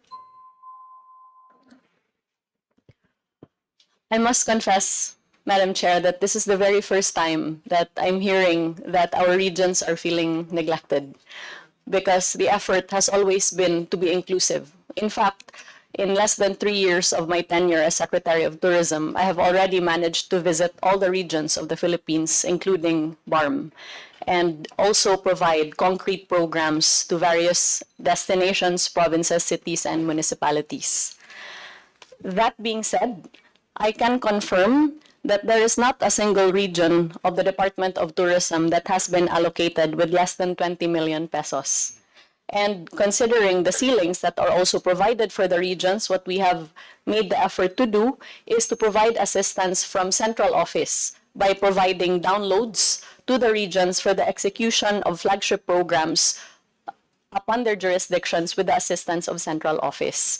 We are ready to provide a breakdown of the regional distribution of expenditures, as well as the downloads that have been made to the regions that would prove that the effort of the Department of Tourism has been to ensure equitable tourism development across the country. Daghang salamat, Madam Secretary, and we would expect the report forthwith. Thank you, Madam Chair. Thank you very much, Deputy Minority Leader Percy Sendanya. I now recognize my fellow Vice Chair, Representative Rufus Rodriguez. You have the floor. Thank you, Madam Chair. Let me congratulate the Department of Tourism and the attached agencies, especially our outstanding secretary. And when I say outstanding, it is with a superlative tone. With a meager budget, which we have been giving to the Department of Tourism, still we have 3.8 trillion in terms of a contribution, 8-9% to GDP on internal tourism expenditures. We therefore have a lot of domestic trips and expenditures amounting to trillions. We have also an increase in international arrivals. We did not reach that because there were so many factors explained. But what the Secretary forgot was this crazy advisory of the United States government. Imagine that it's a dangerous place to come in the Philippines. Where did they get these ideas? And that is why I complained to Secretary, our Ambassador Romualdez, and he talked to the State Department, and they said that it comes from the local embassy of the United States. And I wrote Carlson, he did not answer. And so these are the things that would also, impair the coming of our guests. But anyway, Madam Chair, still it's a very big increase. And so therefore, I congratulate Secretary Frasco. Now, I have two concerns. And we would like to, at this point, acknowledge our regional director of Region 10, May Unchuan. Where's May? Yeah. Kasi to tell Congressman Percy, there's a lot of downloading of funds in the Region 10. Secretary was there for the resort to go to the different provinces of Northern Mindanao. And we have also, just to inform, because of the budget of the Secretary, you see, I have written a book of Cagayan de Oro. And this is 30 years in the making. For our young congressmen, let us start writing your history. Because once you write your history, we're able to come out with a historical trail. We have a congressional office. Hindi lang dito sa Congress, may congressional committee. By second district office, that's a congressional committee. Here, Congressional Historical Committee. And thank you, Secretary. We have reprinted this to your budget. It's given to all the hotel rooms, no less than 1,500 hotel rooms. And I put there, please do not take out from the room, nothing is left in the hotels. But anyway, that's good that they take out. And so, Madam Chairman, I would like to therefore ask the two things that we would need. First, could you explain to us why are we giving up on tourism, that there's no more tourism infrastructure, road infrastructure program? Madam Chair, in all honesty, that question can best be answered by the DPWH, which has jurisdiction over the funding for tourism roads. That being said, it has been an advocacy on the part of the Department of Tourism since 2022 to invest in tourism roads, which is why every year we receive proposals and we promptly endorse to DPWH for funding for continuing tourism roads and new tourism roads. As a matter of fact, in 2024, through our advocacy, we managed to ensure that 5 billion in funding for new tourism roads was lodged in the GAA of the DPWH. Unfortunately, while we had proposed yet again in 2025, the budget was zeroed. While there was funding for continuing roads, surely this is not enough to open up new destinations. In 2020, for the 2026 GAA, we also proposed, again, funding for tourism roads to DPWH at the amount of around 6.2 billion pesos, if I'm not mistaken. Zero funding was provided for new roads. And even the funding for continuing roads was reduced to a shell of what it was, and it now stands at only 3 billion. So we view this of grave concern, considering that this will stagnate the development of our destinations and unnecessarily quell opportunities for our emerging destinations to be discovered, highlighted, and promoted. Thank you, Madam Chair. Thank you, Secretary. Clearly, there is a need to restore the budget that have been given to the Department of Tourism on the trips. In other words, how can we continue to be able to develop our tourist sites in the different parts of the Philippines, not only in Luzon or Metro Manila? We're talking of bringing out all of this development in the region, especially in Mindanao. So in the proper time, Madam Chair, I would be asking that this committee be able to recommend to the plenary the restoration of at least 6 billion for the roads leading to tourist destinations. Second, the branding has been reduced so much. How can we be able to project abroad our brand of being, our country is so blessed. I have been to many places, but the Philippines, with our beaches, with our mountains and hills, and our good people and kind people, this is a natural destination all over the world. And that is why we have to have a branding. What the Secretary can say about the branding expense budget? Suffering a nearly 95% reduction in our branding has significantly limited our ability to compete as well as we can with our direct competitors in the ASEAN, whose branding and promotions budgets by comparison are in the billions of dollars. So to be perfectly frank, while the expectations for international arrivals soar, the branding budget for the same has significantly been reduced. And so there is a gross disparity between the expected international arrivals and the investments for the same. What remains true, however, is that the economic value for investing in tourism is as high as it can be, with every peso spent yielding 5.50 pesos in return, and with the tourists coming into the country having employed directly and indirectly over 16 million Filipinos. So we plead, we beg for the indulgence of the House of Representatives to arrest this grave injustice upon the country with the vast reduction on the tourism branding budget.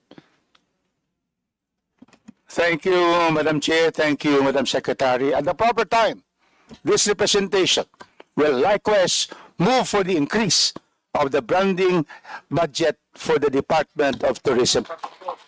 Now, may we request now our secretary, aside from the trips, aside from the branding, what else will be needed by our Department of Tourism? As we have seen, our tourism industry is a big driver for economic growth of a country. Not only economic, but the cultural effect on our visitors who always love to stay all over the world. That I went to the Philippines and I enjoyed it. The people and the sites. Can we now ask the secretary what else would be needed? Investing in human capital development is of utmost importance to the success of the tourism industry. And therefore, we have always lobbied for the increase in funding as far as trainings in tourism skills are concerned, because these ensure that those that wish to come into the sphere of tourism enterprises are properly equipped, and those that are already in the tourism industry have opportunities for career advancement.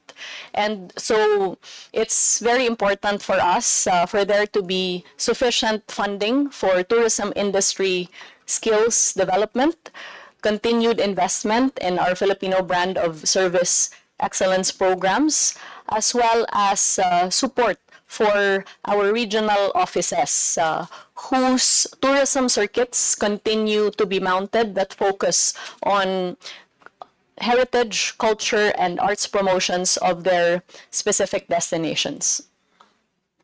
Madam Chair, because of lack material, I think the bell is about to ring. I anticipate it. So therefore, I would just like to request our secretary to submit. Steve? I only now have 30 minutes. 30 seconds. Nag-react agad. So for the secretary to submit all of this priority budget request that we, with our chairperson and our presiding officer, Congresswoman Escudero and Congressman Coco Yap, will be able to bring out to our committee and then the plenary. Kindly submit what are needed. I have heard already. One is our trips. Second is the branding expense. Third is training. And what others are quite reasonable for us to include in the budget. I finish now because that second bell has rung. Thank you very much, Madam Secretary. And we continue to support the Department of Tourism 100%. Thank you. Thank you very much, Vice Chair Rufus Rodriguez, for your full support to increase the budget of the Department of Tourism. I now recognize from the majority, fellow Vice Chair Lalo Matugas. Thank you, Madam Chair. Before I'll ask my question to the Secretary, I would like to make a comment regarding the problems on peace and order, as mentioned earlier, being from or representing the District 1 of the Siargao. This problem on Israeli, it started early this year. And sometime in June, the Mayor Sol Matugas, contacted, after so many reports we received, contacted immediately the Embassy of Israel. And the good ambassador immediately dispatched his consul, and this problem on Israel is being initially settled. Hindi ko lang maintindihan kasi sobra mga lasinggo, kung ano na lang. So yun ang ginagawa. So, but right now, so far as the other foreign nationals, okay naman sila. So we don't have problem. It's only on the Israelis. So, and in addition to that, we have always maintained peace and order. We have curfews in the island. So to maintain the peace and order. Now, Madam Secretary, I would like to bring to your attention, and probably you have already heard the news about the exorbitant fees of round-trip tickets to my district, Siargao Island. In fact, former DOTR Secretary Vince Dison summoned all airlines to a meeting last week just to discuss this matter. Airfares to Siargao are much higher than to other local destinations, which hurts our tourists, especially our local tourists. For example, this morning my staff tried to book a flight for October 1 to 4 for Siargao, and it cost almost 22,000 per round trip. Malayo pa yon. But as the day comes nearer, the price of this ticket tumataas. So my question, what actions are the Department of Tourism taking to make flights more affordable? What measures are being considered to promote fair pricing, more road options, and better access to Siargao, to my district? Madam Secretary. Madam Chair, we fully agree with the concern that the prices of airline tickets to Siargao or to any other domestic destination in the Philippines should not be excessively prohibitive.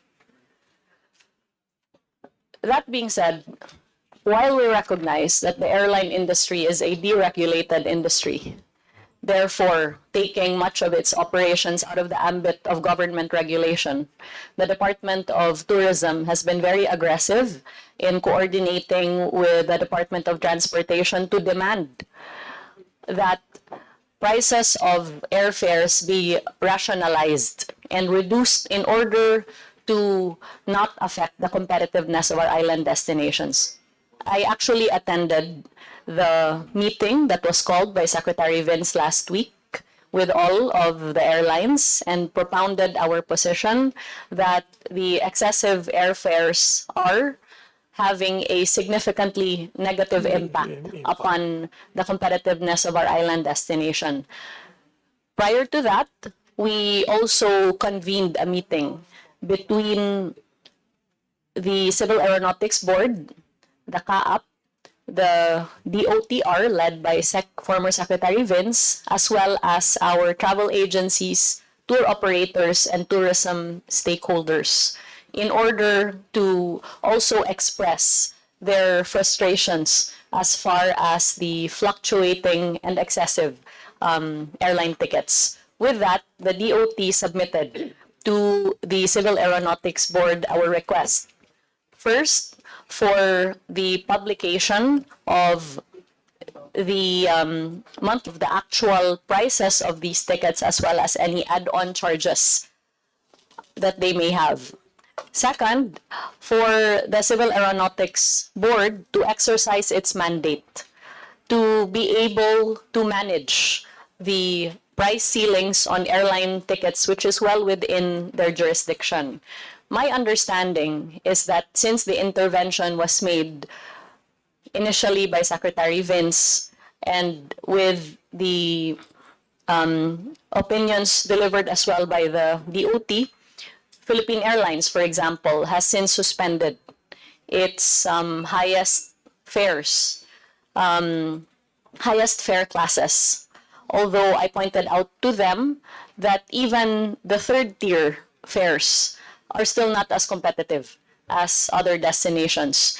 So it's a going concern on our end and the DOT, and while it's not our chief mandate, we are very concerned that the pricing of our airline tickets is placing our destinations out in terms of its competitiveness with neighboring destinations. So we agree with you, and we commit to continue to work with the DOTR, the CAB, and the airlines in order to manage this situation.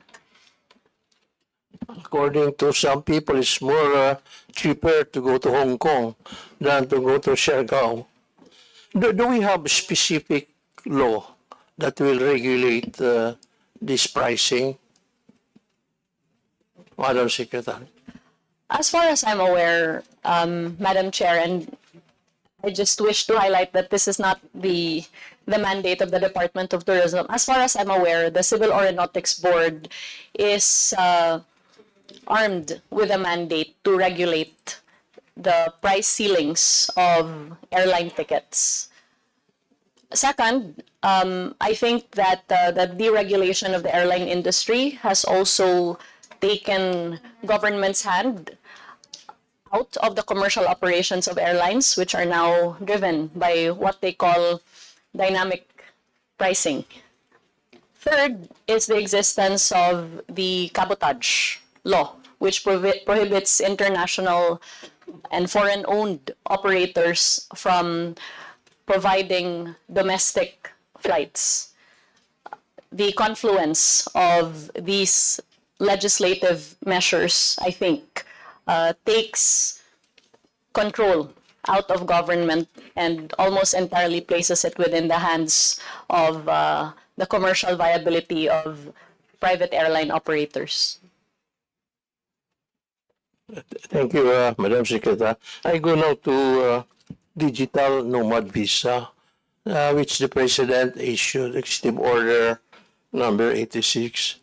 Because I have observed in my district, there are now several working space for nomads, and it's being also monitored that it's the number of foreigners going into nomad are being increasing.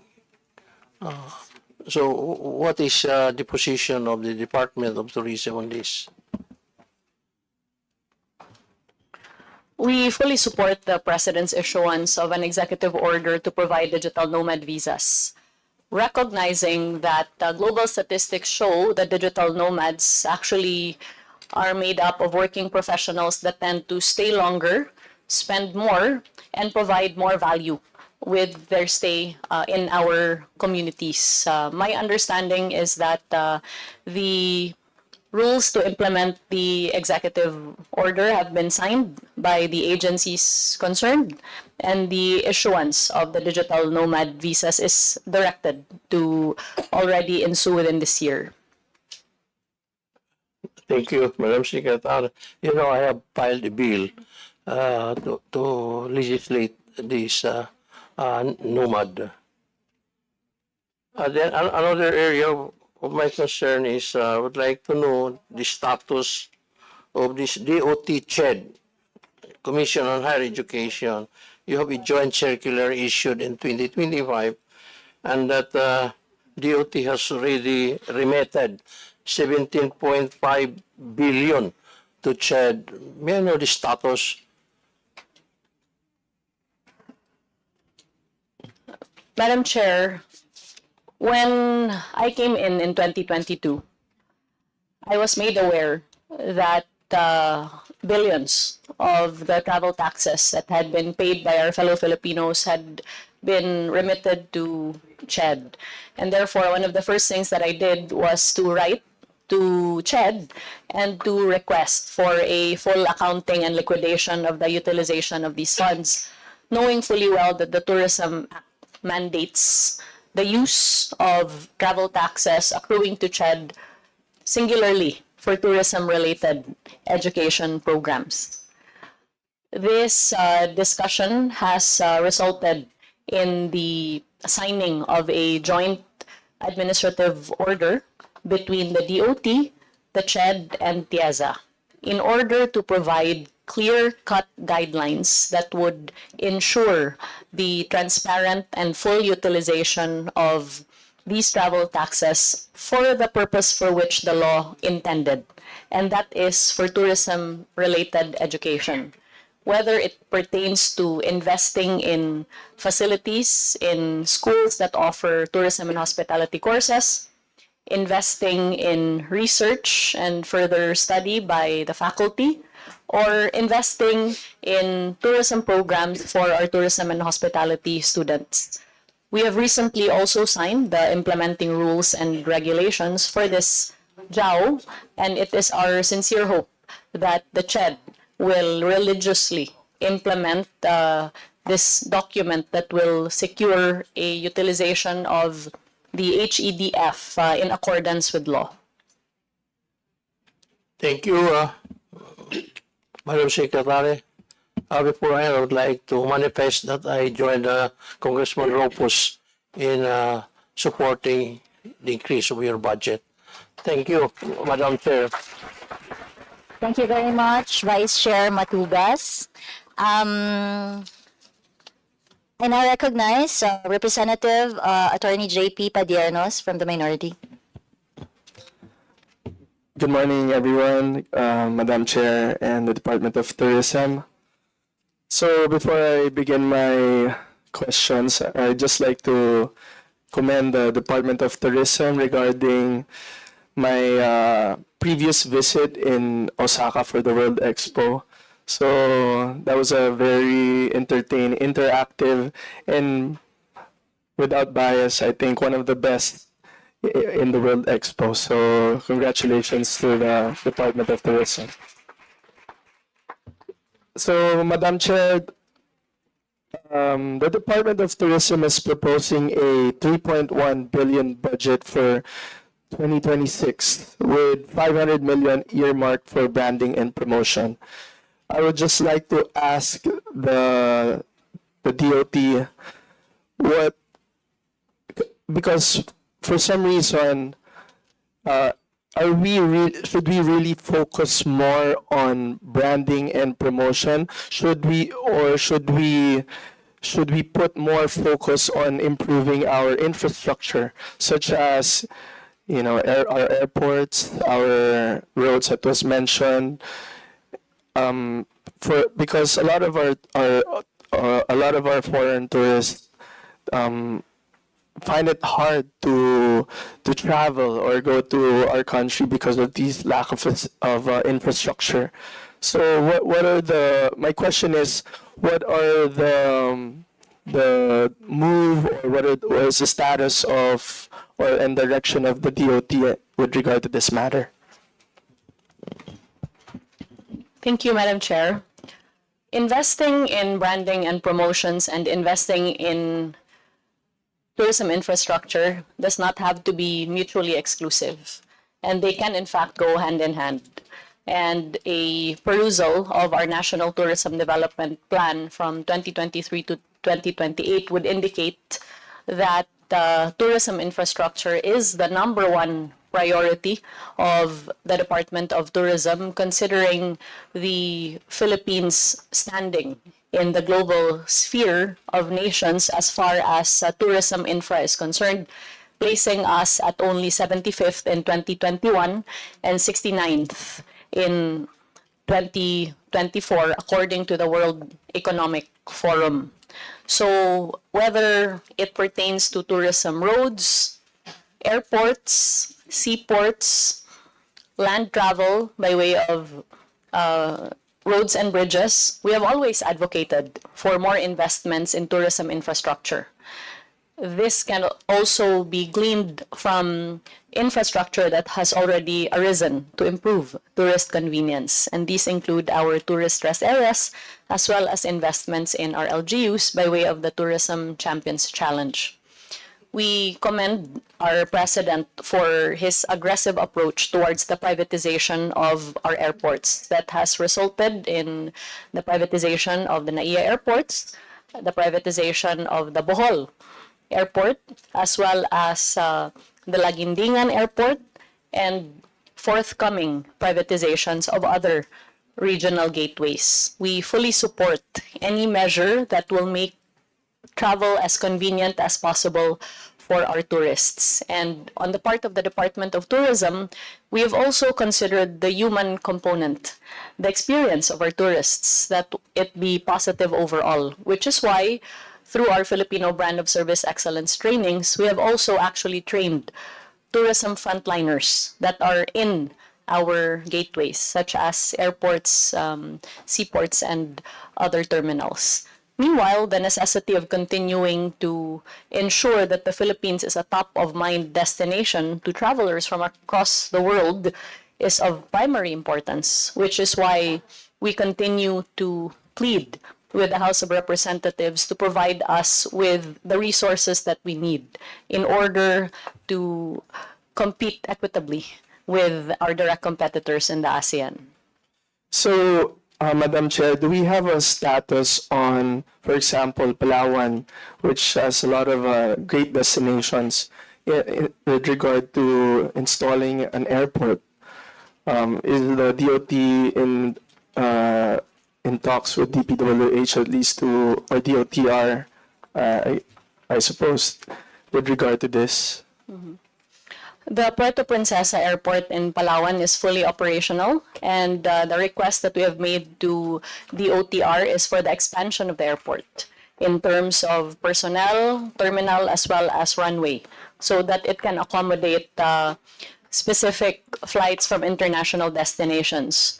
On the other hand, my understanding is that the operations of the Busuanga Airport are under the auspices of the CAAP, while the airport for El Nido, while private, I understand that, we have already proposed to the OTR that there be intervention on the part of the OTR to the private operator so as to provide more equitable access to the public as far as that airport is concerned.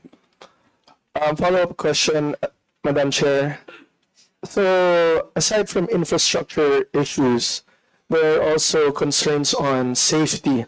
So, we know that we used to have a lot of South Koreans and Chinese tourists coming to the Philippines, but tourist arrivals from South Korea, for example, fell by 19% in the first 5 months of 2025 because of safety concerns. So is it really more dangerous now in the Philippines, like compared to our neighboring countries like Thailand or Malaysia? And how are we addressing these issues?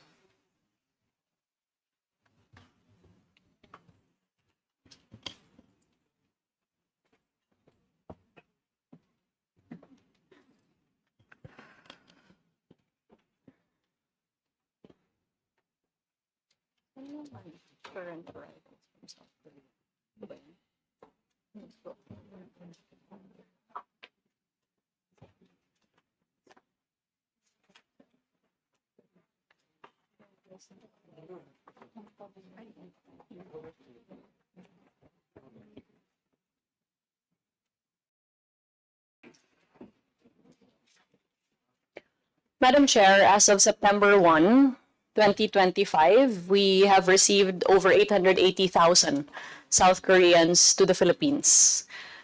And while we understand the concerns pertaining to the decline, we wish to highlight that the decline is not isolated to the Philippines, meaning that there have also been declines on South Korean arrivals to Thailand at a negative 17%, Singapore at negative 2%, Cambodia at negative 7%, Vietnam at negative 2%.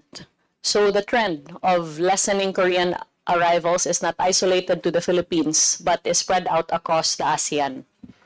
That being said, we fully agree with the necessity of ensuring that the safety of our tourists in the Philippines is of paramount importance, which is why when incidences pertaining to Korean nationals transpired, we immediately coordinated with the Department of Interior as well as the PNP, first to express our concerns, and second to request immediate intervention. I understand that the result of these discussions has been that the PNP has deployed an increased number of police specific to the NCR and including the areas where the crimes had transpired. And on the part of the DOT, we have also already proposed to Malacanang the formation of a national task force on tourist safety. In addition to that, we are also currently working with the Korean Embassy as well as the Korean community to express that we are willing to collaborate to ensure that we give priority to the safety of our guests, including tourists. That being said, we have and continue to train tourist police across our destinations, with over 8,000 tourist police having already been trained by the Department of Tourism under our Top Cop program.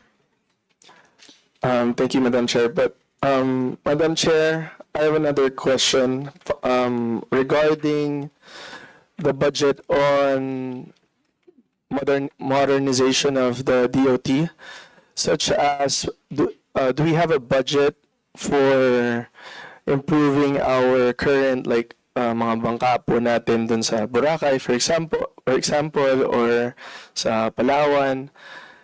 Because compared to our neighboring countries, they've really invested on transportation in making it more convenient and easy for our tourists to go to the tourist destination. I was just wondering if we have already a budget for that, because if not, I believe we should push for additional budget so to accommodate this particular concern.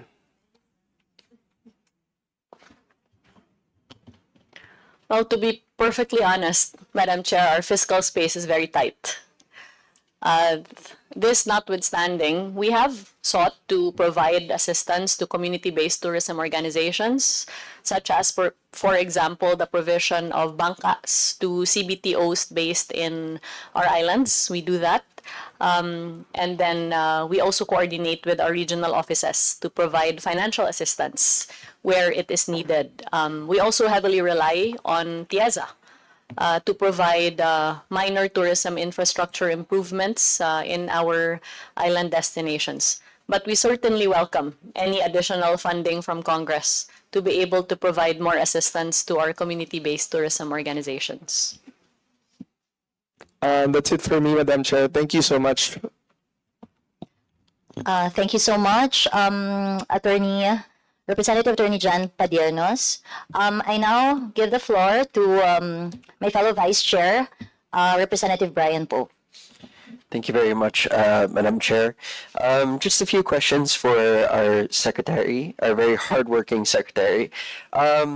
The Department of Tourism, I believe that tourism in general equated for about 8.9% of our GDP in 2024. What is our projection again for 2025?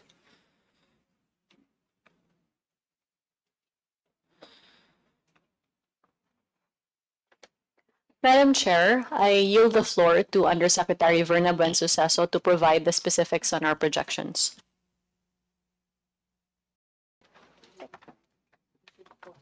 Yes, okay. Thank you very much, Madam Chair and Secretary. In terms of our tourism indicators, I think we need to also stress that if you take a look at the tourism indicators for 2024, we have already showed a very big rebound. And we have, in fact, surpassed our pre-pandemic levels in terms of key areas. For example, when it comes to internal tourism expenditures, we have already reached 3.86 trillion. This is already 103% over the 2019 level. So this has been driven, of course, by strong domestic spending, and over 3.16 trillion is fully recovered to 101% of our pre-pandemic levels. So this really underscores the vital role that we are playing and giving the domestic tourism as a backbone of the industry. In terms of our indicative projections for 2025, in terms of tourism employment, we're looking at 6.8 million, and also for gross value added, we're looking at 2.7 trillion. So these are the figures that we have so far in terms of our targets. And you would argue that there's still room to grow in terms of our domestic tourism. Tama po ba? domestic tourism is really showing a very high exponential growth. So we really look at domestic tourism as a major contributor to tourism development. Thank you. The reason why I asked that question is because ang sinabi niyo po, Madam Secretary, is that there's zero funding for tourism roads, no? Tourism infrastructure for roads from DPWH. Personally, from Pangasinan, it takes about 6 hours to get to 100 Islands from Manila. 2.5 hours of that is just Urdaneta to Alaminos. And that's because we don't have enough road infrastructure to ease the traffic burden internally within Pangasinan. So road infrastructure, if we had more spending for it, would ease the travel burden for domestic tourism. Another point on domestic tourism, it was mentioned earlier that under the infrastructure programs of the Department of Tourism would be the tourist centers. Proudly presented earlier is we're on track to accomplish 100 tourism centers. A lot of our domestic travel is between ports here in the Philippines. So for example, Batangas to Mindoro. Along the way, there are areas where travelers would probably want to rest. Are any of these tourism centers near our ports to help our domestic travelers?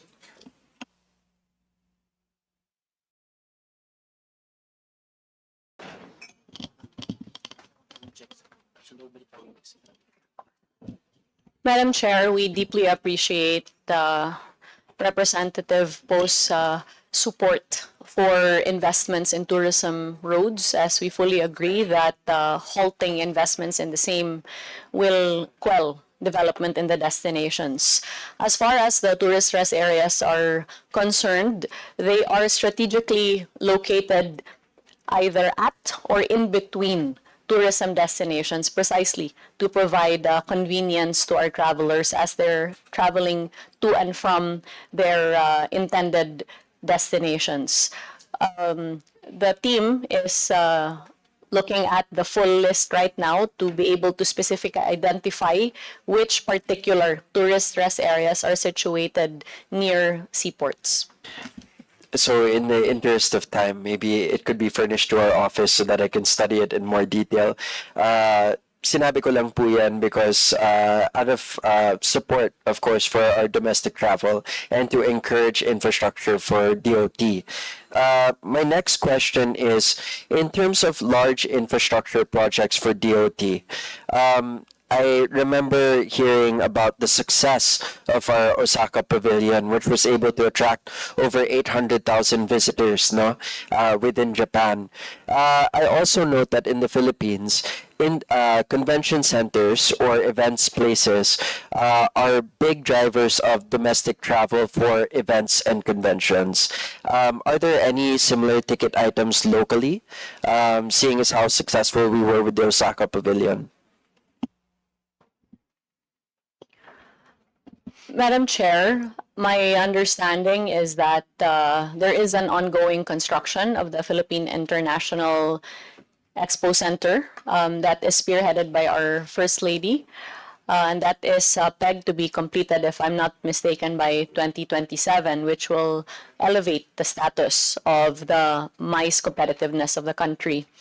Even as government is also now in the process of rehabilitating the PICC, also led by our First Lady in preparation for the ASEAN. We're also very grateful to the private sector for continuing to invest for MICE in the Philippines. As a matter of fact, set for completion before the end of this year is a new Mactan Expo Center from the Mega World Group, and the SM Group is also building the biggest SMX in the Philippines, also in Cebu. So we welcome any new investments in tourism infrastructure as far as MICE is concerned. Madam Chair, the reason why I asked this is because economically speaking, if you take a look at, for example, Iloilo City, the Iloilo Convention Center contributed 800,000 visitors to Iloilo City in 2018 out of 1.2 million visitors to Iloilo City that year. convention centers are a good way to promote domestic travel.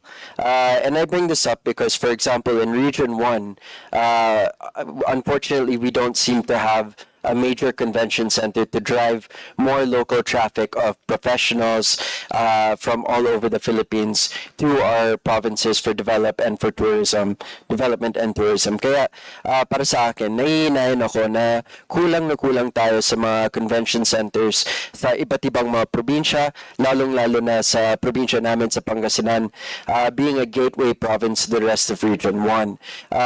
Unlike airports and other major infrastructure that would entail DOTR or DPWH's heavy involvement, convention centers, events places are things that I believe the DOT can invest in to help spread out domestic tourism and help attract international tourism. So if there are any projects that this representation can support in terms of more infrastructure towards tourism, this is important. And again, going back to my initial question about the GDP for 2025 in terms of our projection, I bring this up because 8.9% in 2024 is not a small amount to be neglected. Infrastructure development for the Philippines in terms of tourism will definitely help attract international tourism, but also drive more domestic tourism. Ang complaint lagi ng mga kababayan natin is the travel time between provinces. Either nahihirapan sila dahil tumataas ang terminal fee between provinces. Another complaint is the condition of our ports and airports for domestic travel, but easily addressable and something that receives zero funding from DPWH is our road infrastructure, leading to our beautiful beaches and destination locations. So if we can Madam Chair, if we can support the DOT in creating more meaningful infrastructure here in the Philippines, I believe we should do so. At sana hindi nila makalimutan ang probinsya natin sa Pangasinan. Ayun lang po. I yield the floor. Thank you, Vice Chair, Representative Brian Poe. I now recognize from the minority, Representative Nico Daza. Thank you, Madam Chair. Sa aton DOT family, former President Gloria Macapagal Arroyo, our members, our honorable members here in attendance, upay nga aga sa ating tanan. Before I start, I'd like to also congratulate the DOT family. I echo the same heartfelt congratulations as Attorney Padernos of Galing sa Puso party list, because I was fortunate to attend as well the expo in Osaka in 2025, and it was quite a beautiful sight. I was quite proud to see the indigenous materials used in the pavilion, the interactive exhibit that integrated technology, how each region was highlighted, as well as the performances. So I encourage everybody who's here in attendance and all our fellow Filipinos to, if they have the chance and the opportunity, to visit our Philippines Pavilion in Expo. So I'd like to congratulate them on that. And I'll begin now my questions. Under the leadership of Sec Frasco, I have to commend the demand-driven approach. As you mentioned, one of the biggest concerns or needs of tourists is the availability of cleanly restrooms. So one of the main projects that that the DOT has approached or has implemented is the implementation of tourism rest areas. May I ask, how do we determine where do we implement these tourism rest areas? How many do we have? And are there further plans to expand these tourism rest areas in other regions and other provinces that currently do not house these tourism rest areas?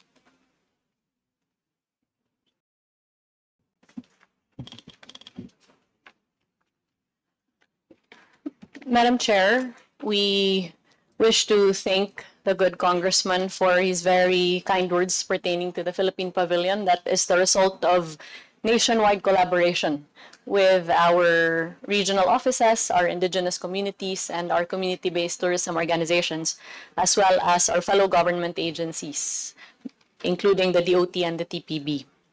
That being said, pertaining to tourist rest areas, the construction of tourist rest areas is not a random decision, but rather one that is based on a clear process that begins with a request from the local government unit or the district representative, as the case may be, which is then vetted based on the dimensions that are provided to our regional offices. And once the regional office recommends that the tourist rest area be constructed, it is then endorsed by the DOT to TIAZA. TIAZA then contacts the local government unit to provide the specific documentary requirements that must be complied with. The idea of putting up tourist rest areas finds footing, first of all, in the Philippine Constitution, which requires government to provide facilities that will secure the safety, comfort, as well as the well-being of our fellow Filipinos, and on the side of tourism, of course, including international visitors as well. It has been our mandate to ensure that the tourist experience in the country is not only one that focuses on the destination itself, but the entire experience, including the journey to the destination. And therefore, backed by this legal mandate, as well as by a survey conducted among tourists that found that their number one concern was the lack of clean and decent restrooms. Then we proceeded to engage in consultations with our LGUs, our regional offices, as well as our tourism stakeholders, who had also expressed the unfortunate lack of these facilities for our tourists. And with that, we have now managed to construct around 12 tourist rest areas across Luzon, Visayas, and Mindanao. And we have also managed to break ground on several other tourist rest areas which are in various stages of construction.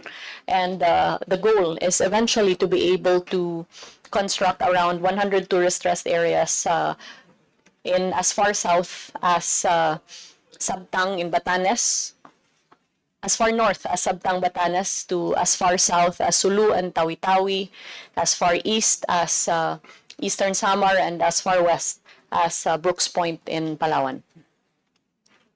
Thank you, Madam Chair. Well, as the good secretary shared, perhaps with the initiative of the representative of the local district, which would be this representation, I will speak to the regional director in the hopes of hosting a tourist rest area in my province of Northern Samar. Madam Chair, for my next question, I guess quite related to the distinguished gentleman of Surigao del Norte's question regarding airfare and air traffic, but I guess not in regard to the pricing, but in terms of the bottleneck in limited capacity and the occasional congestion in NAIA or in key gateways like Mactan, Cebu. How is the coordination and joint planning between the DOT and the DOTR? And in fact, because you also mentioned the lack of infrastructure funding, tourism infrastructure, how do we coordinate with key agencies like the DOTR and DPWH?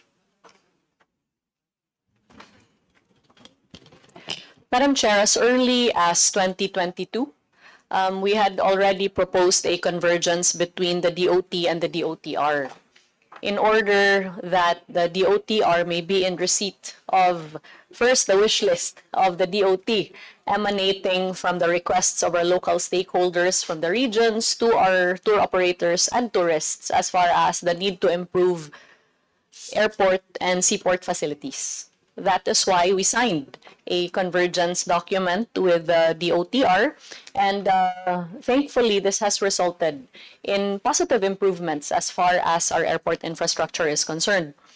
A concrete example is the recent expansion of the Siargao terminal, which commenced subsequent to the visit of former Secretary Vince Dizon and myself to the island.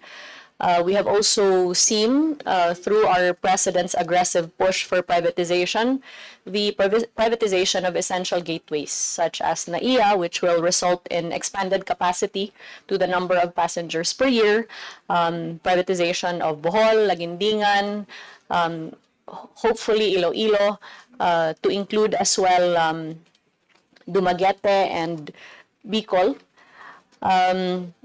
Even as we continue to coordinate with already privatized airports such as Mactan, Cebu, as well as Clark International Airport.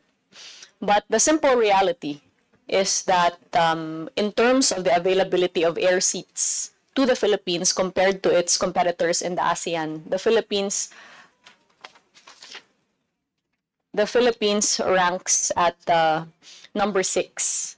And the 99% dependency of the Philippines on air travel, therefore, makes it severely difficult to compete in terms of our neighbors who enjoy international landlocked borders.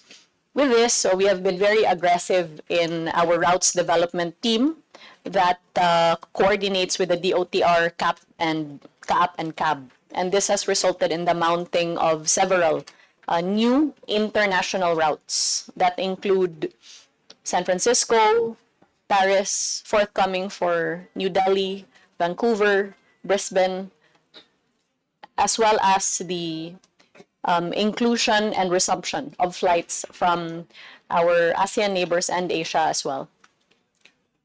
Madam Chair, it was disclosed alarmingly that the tourism roads infrastructure projects, I believe, will be zeroed out. Is that correct?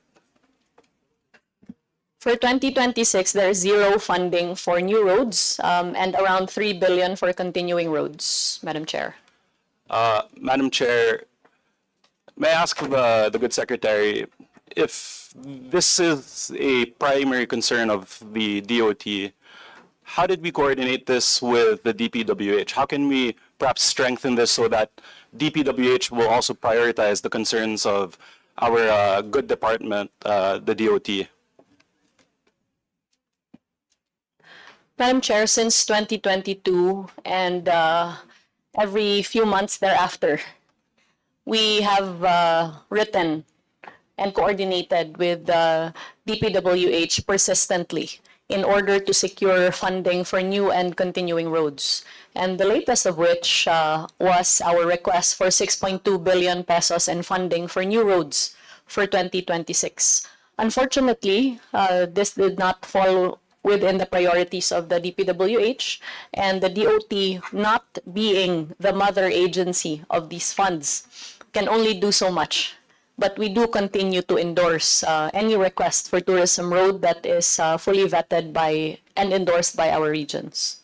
Well, Madam Chair, with the former DOTR Secretary Vince Dizon now as the Secretary for DPWH, it's my hope, this representation hopes that the DPWH will provide or give more priority to the requirements and the needs of the DOT.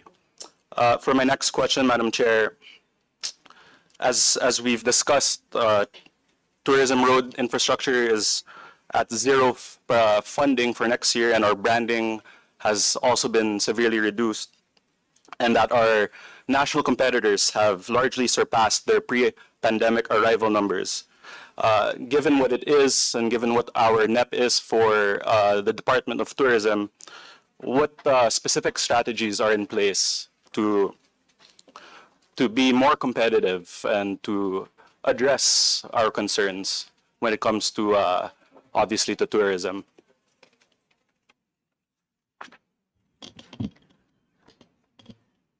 Well, first and foremost, the strategy is to plead with Congress for more funds. Because the more that you invest in tourism, the more that it will yield for the country, whether it's in terms of arrivals or jobs or contributions to the economy. That being said, we continue to be guided by our National Tourism Development Plan and heavily rely on collaboration between the public and the private sector. whether it pertains to our continued advocacies for investments in tourism infrastructure, expansion of connectivity, the maximization of international and domestic tourism by way of heavy promotions through joint promotion exercises with our domestic and international partners, or coming up with flagship tourism initiatives that ensure that the benefits of tourism are felt across our destinations. These include our Philippine Experience program, our continued investments in dive tourism, gastronomy tourism, film tourism, heritage, wellness, cruise, and the conscious approach towards positioning and reintroducing the Philippines not merely as a one-dimensional destination, but one that covers a full experience for any type of traveler. Given our challenges as far as headwinds are concerned pertaining to markets such as Korea as well as China, we have also made a conscious effort to aggressively pursue opportunity markets such as India, which is why the Philippines is now visa-free for Indian nationals coming into the country. For the first time in many years, there will be a flight from Delhi to Manila beginning October 1. And when we were there in India accompanying the president for his state visit, we had around 13 meetings in one day, consisting of various stakeholders from airline, Bollywood, travel and tour operators, hotel investments, and the like. Since there is a projected demand for hotel rooms at around 456,000 by 2028, we also work very heavily with both TIAZA as well as potential investors and the existing private sector to increase our hotel room capacity across our destinations. And that is guided by our Philippine Hotel Industry Strategic Action Plan, which we produced together with the Philippine Hotel Owners Association. Now, Madam Chair, correct me if I'm wrong, our contribution to the GDP by the Department of Tourism is about roughly 9%, correct? Yes, that is correct. And Madam Chair, the proposed 2026 NEP for the department is 3.7 billion pesos.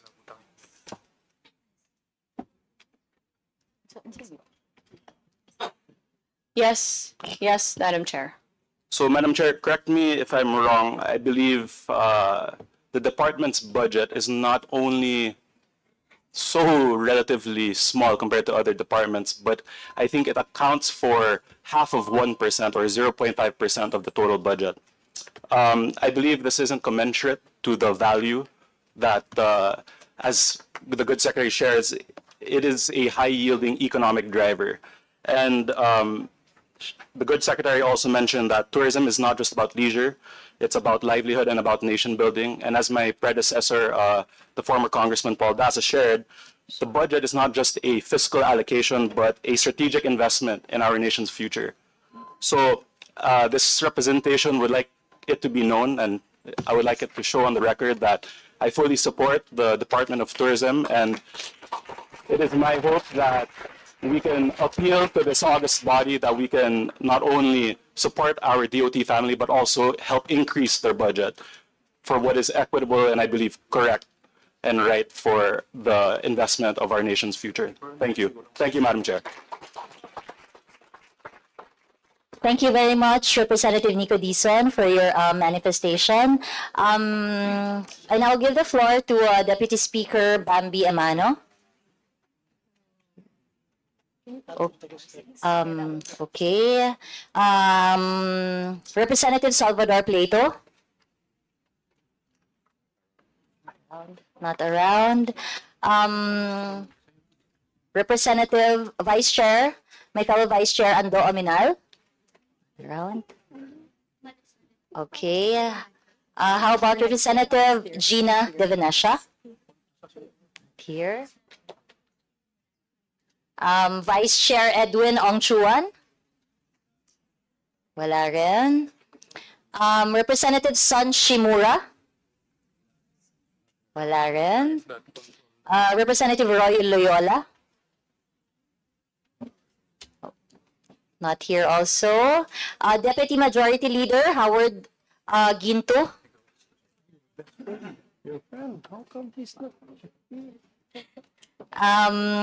Vice Chair Carl Carey. You're recognized. Good morning, everyone. I want to express my support for increasing the Department of Tourism's budget. The Secretary's statement from last year still resonates with me. Every peso invested in tourism is an investment in our nation's future, the lives of millions of Filipinos. In 2023, the Philippines generated around 760 billion in income from inbound tourism, a 9.04% increase from 697.46 billion. Eastern Visayas also alone contributed 39.33 billion due to effective branding and promotions. The department succeeded with a budget of only 2.6 billion for the fiscal year 2024. The President recognized the importance of tourism branding and promotions by restoring the proposed 500 million budget, which was later reduced to 100 million in the 2025 DAA. I hope this does not happen again. Every province in our country is worth showcasing, and we need the proper branding and promotions, which the DOT is effectively and rigorously doing. The Department of Tourism is doing a great job. Thus, I strongly support not only maintaining but increasing the budget of the Department of Tourism. Thank you.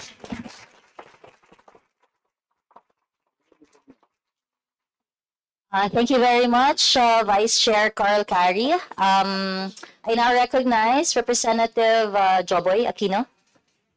Thank you, Madam Chair. Good morning, Secretary and DOT family. Ma'am, I'll just go straight to the point. No?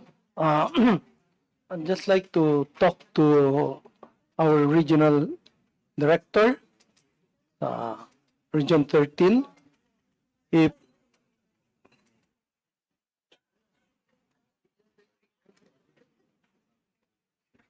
yeah, I seldom see her. Actually, ma'am, iniwan niya to sa akin kahapon. Ang dami. Pero sa trip ito, but I'm only asking for a very minimal, very little amount. No? Sayang lang, hindi kami nagkita. My problem is, again, why only during budget period nakikita akong director namin? This is one thing, you know, it is my fourth term. No? This is one thing I really don't like. Para mang yung pagkailangan ng tulong mo, papakita sa'yo. No? So, sana wag naman ganon. No? Oh, very simple lang yun. Wag lang ganon. Sana nakikita ko rin kahit paano. Thank you, ma'am. That's all. Thank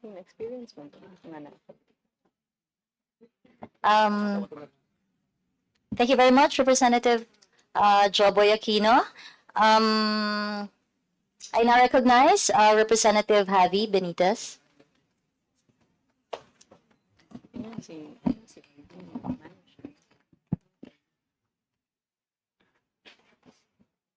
Madam Chair and Madam Secretary, first of all, I'd like to congratulate the Department of Tourism and the whole tourism family for a job well done, considering all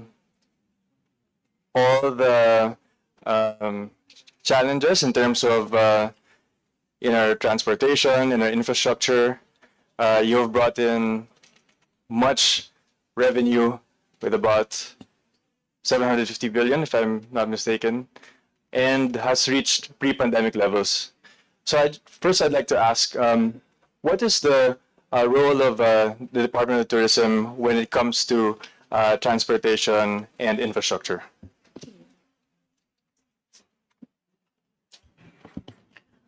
The role of the Department of Tourism is largely limited to advocacy work, considering that the primary mandate to construct and fund tourism infrastructure in general is with the DPWH and with the DOTR as far as transportation is concerned. On the other hand, the TIEZA, being an attached agency of the Department of Tourism, is also working in close collaboration with the Department of Tourism in order that we may be able to provide tourism infrastructure interventions as necessary in the destinations that require it. Madam Secretary, do you feel that it's unfair at times that when they say that it's primary because of the Department of Tourism, that there's a lack of tourist arrivals in the country?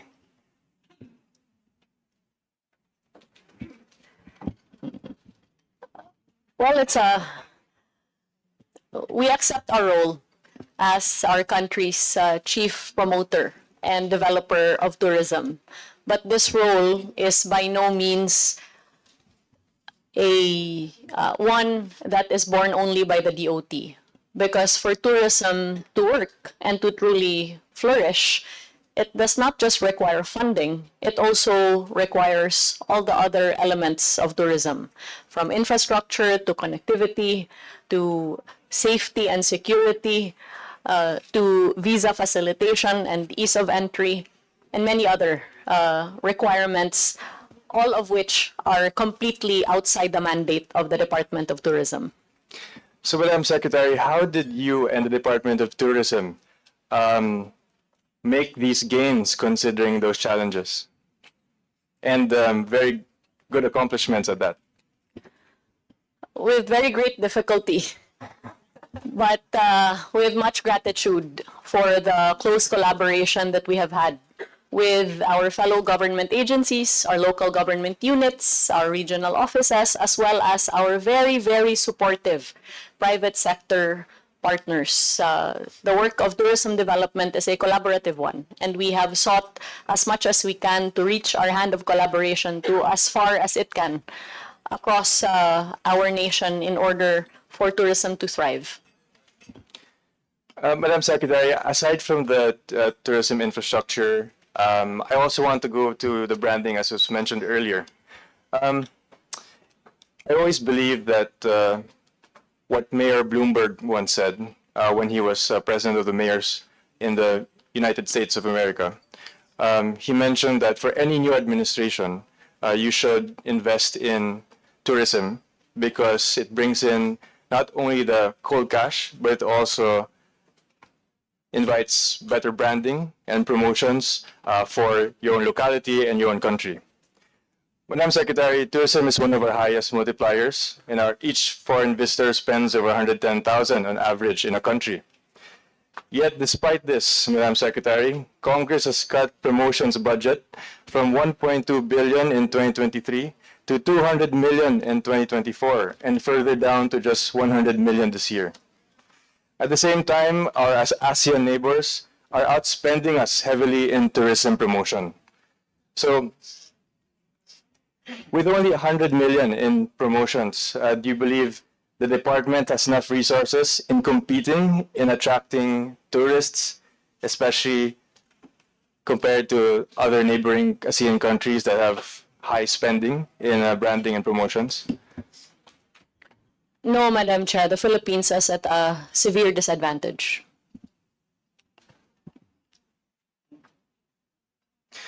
So, Madam Secretary, given the tourism that brought in a record of 760 billion in receipts in 2024, isn't it a paradox that our branding budget is being cut to just a fraction of that 1%?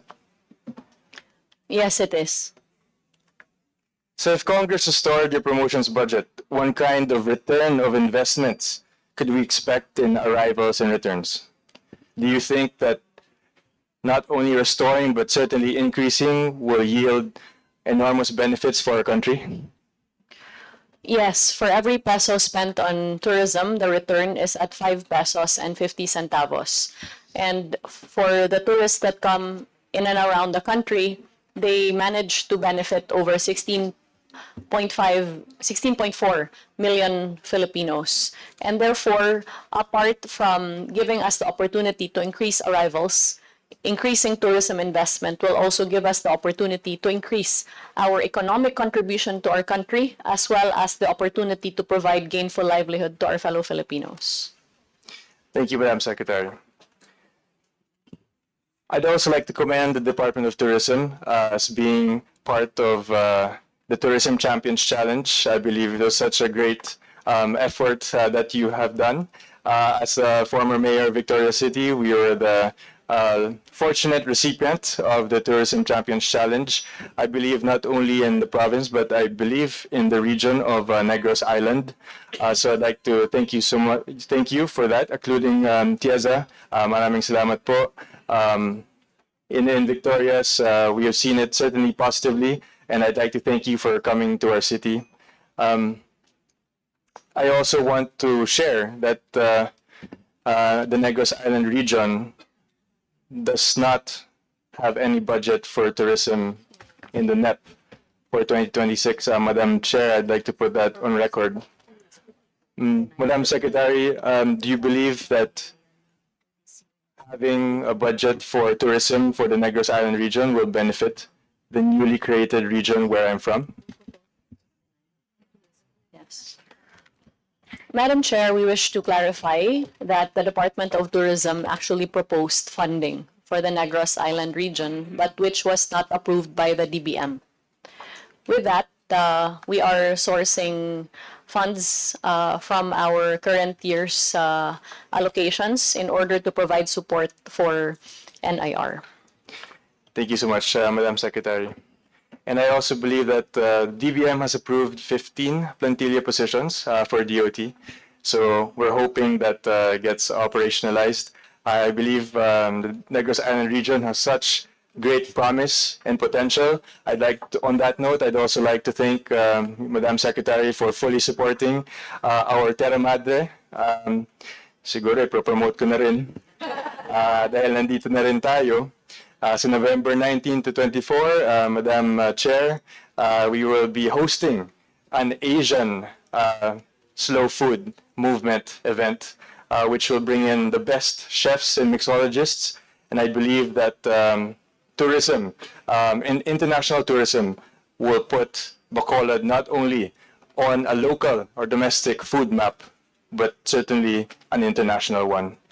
So I'd like to make sure last two on me. Alam ko medyo Let's wrap up. Representative Benitez. malapit na mag good afternoon tayo. So I'd like to ask a question on maybe inquire about the present condition of the employees who were displaced from duty free as a result of its reorganization in 2023. Were all of them paid already, and have they received their due benefits?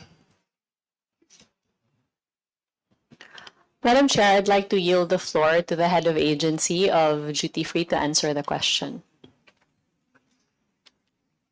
Thank you, Madam Secretary. Thank you for the question. As to the status of the DFPC restructuring plan, out of the 491 that were separated, 406 of which have been paid already, while the remaining 84 employees were still waiting. They're still waiting for cases that they have a standing CSC appeal, while the others are waiting for the CSC decision on non-placement appeal of colleagues. And lastly, and the remaining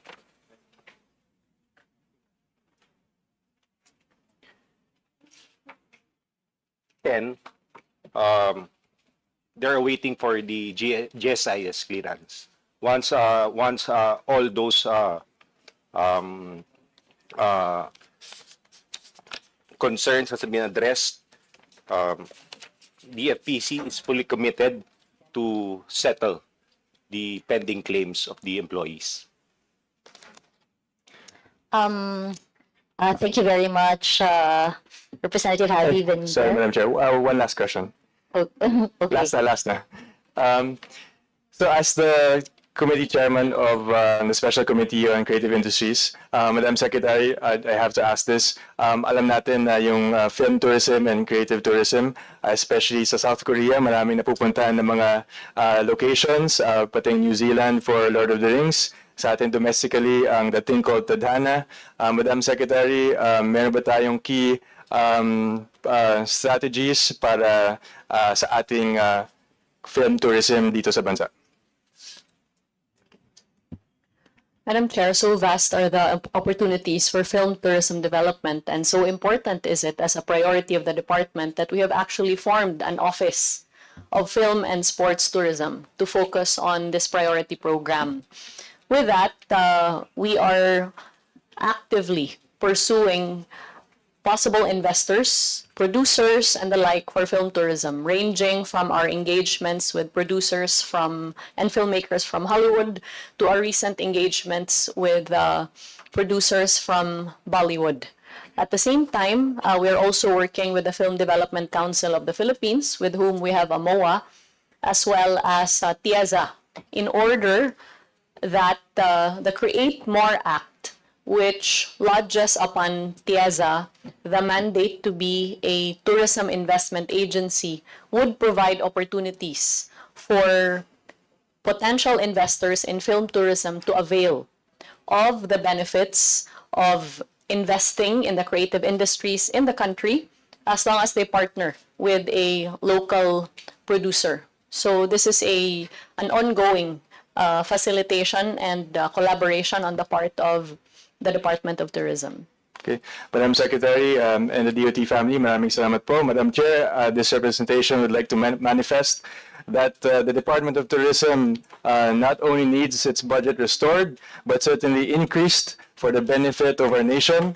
I believe that with what is going on amongst our ASEAN countries, this is a bright spot for the Philippines. So maraming salamat po. Thank you. Thank you so much, Representative Javi Benitez, for your support for the increase of the budget of the Department of Tourism. I now recognize Deputy Majority Leader Marlene Agabas. I now recognize Vice Chair Roger Mercado. Thank you very much, Madam Chair. I think this is the last interpellation that you will hear, because we will now terminate and approve your budget. So, before the motion will be made, I just would like to thank our chairman, the Honorable Maika Swansing, and our secretary, Cristina Garcia Frasco, and the undersecretaries, the assistant secretaries, the heads of the different agencies under the Department of Tourism, my colleagues, good afternoon.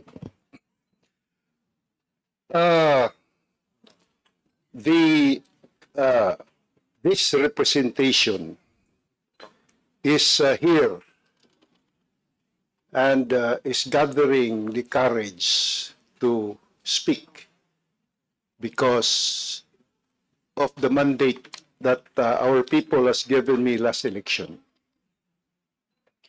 It would be unfair to our province if I will just be sitting here and without any discussion or sharing of ideas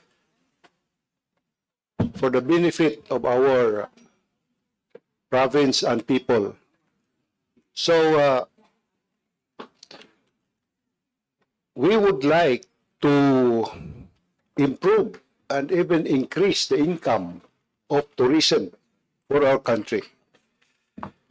It's just a matter of promoting and developing the other areas of our country, ma'am. You know, the secretary is very close to us. My colleague, her mother, Governor and Congresswoman Gwen Garcia is very close to us. And we are mga Bisaya kami.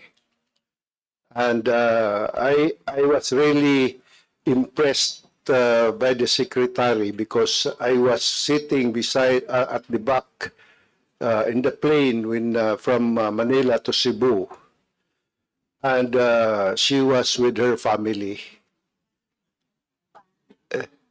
Her son was crying, and the good secretary went to the son and comforted her son. And I feel that, and I can say that the secretary is one woman who has a heart, a good family woman, and the department or even the country is in safe hands with Secretary Cristina Garcia Frasco.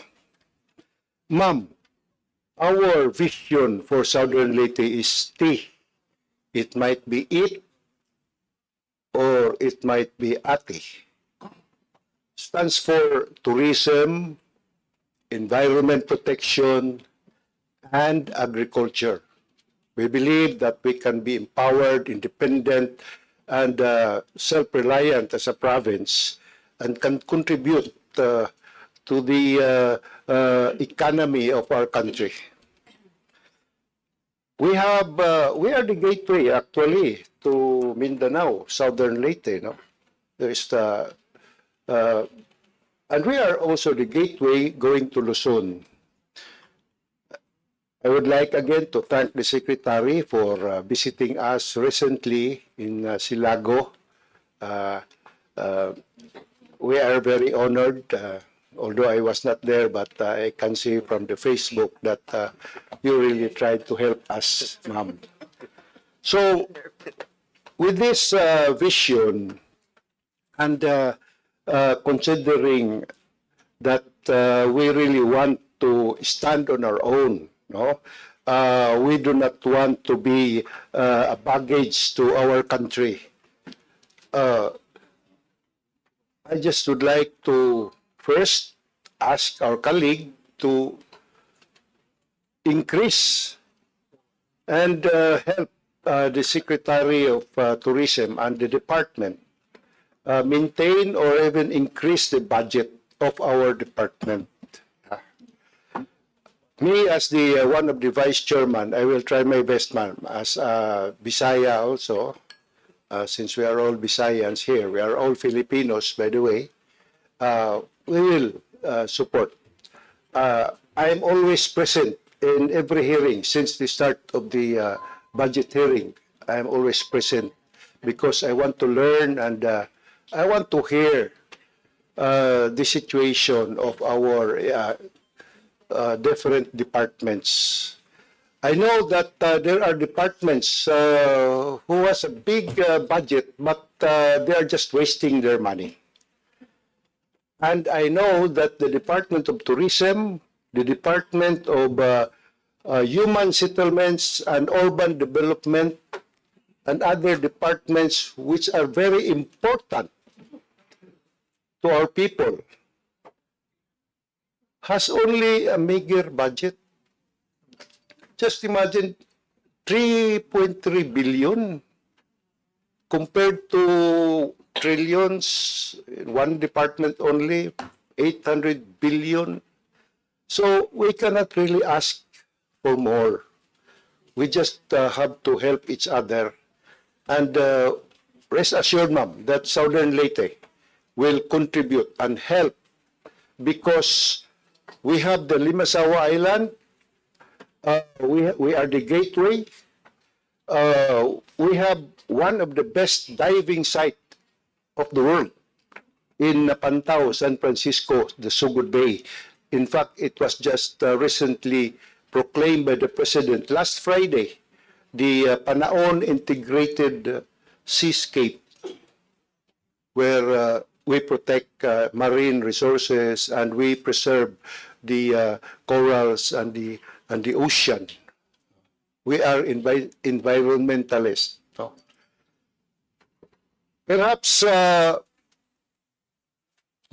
just try to maybe listen and support our Director Karina Tupis. She's really good and she's trying hard. Kunting push na lang, ma'am. Representative Mercado, please wrap up. Yes, Thank you. Wala, tapos na bang 5 minutes ko? Yes, yes. Hindi ko alam. I was parang emotional kasi ako. It became passionate. But anyway, ma'am, pareho naman tayo mga Bisaya. Ayaw taon kalimti ang Southern Leyte.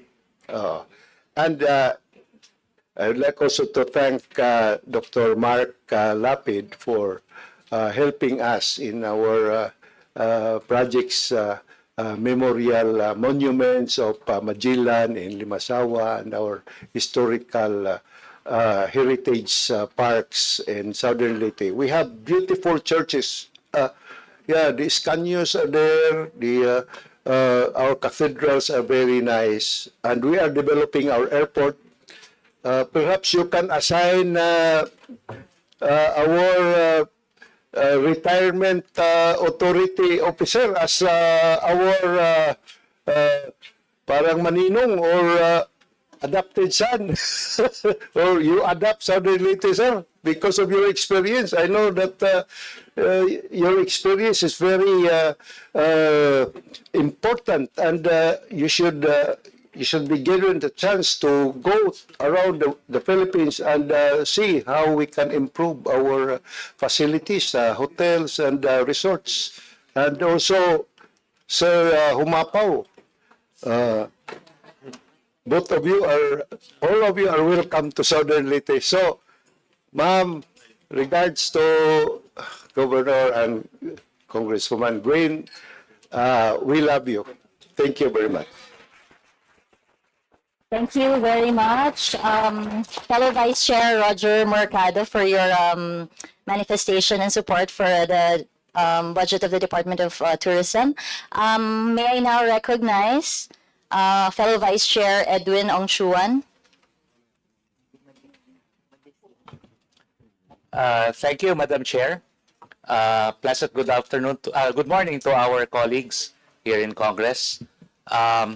To DOT Secretary Cristina Frasco and to the DOT team. Medyo nagulat po ako ngayon lang nung nakita ko si Secretary. Does DOT have an endorser to promote Love Philippines sa department? Actually, hindi na po kailangan. The good secretary herself is the best endorser. Out of respect to our colleague from the 17th Congress, kay Tita Gwen Garcia, who is a close friend of my father, former Congressman Emil Ong, I fully support the programs of DOT. In fact, gusto ko lang po ma-clarify, maibalik sana po yung tourism roads infrastructure program back to DOT. I heard parang napunta po sa DPWH, who is currently encountering certain issues on hand. So sana po the TRIP program ay maibalik po sa Department of Tourism. And of course, I'm joining my colleague here, kay the representative from Southern Leyte, in praising our very own RD Karen Tiopes for a job well done. Yun lang po, Madam Chair. my respect to Tita Gwen. Mabuhay po ang DOT. You're in safe hands. Thank you, Vice Chair Ong Chuan. I now recognize Deputy Majority Leader Marlene Agabas. Thank you, Madam Chair. To the DOT family, my dear colleagues, magandang hapon po sa ating lahat.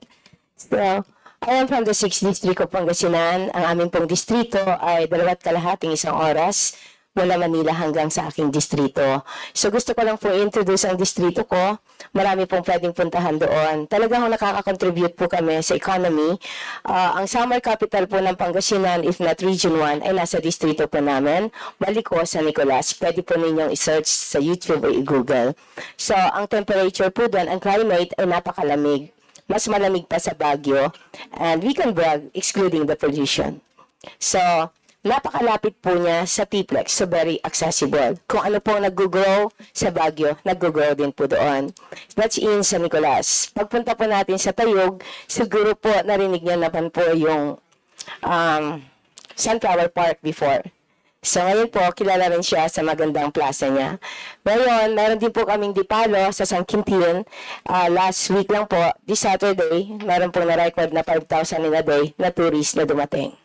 So, may man-made at saka may natural na falls po doon.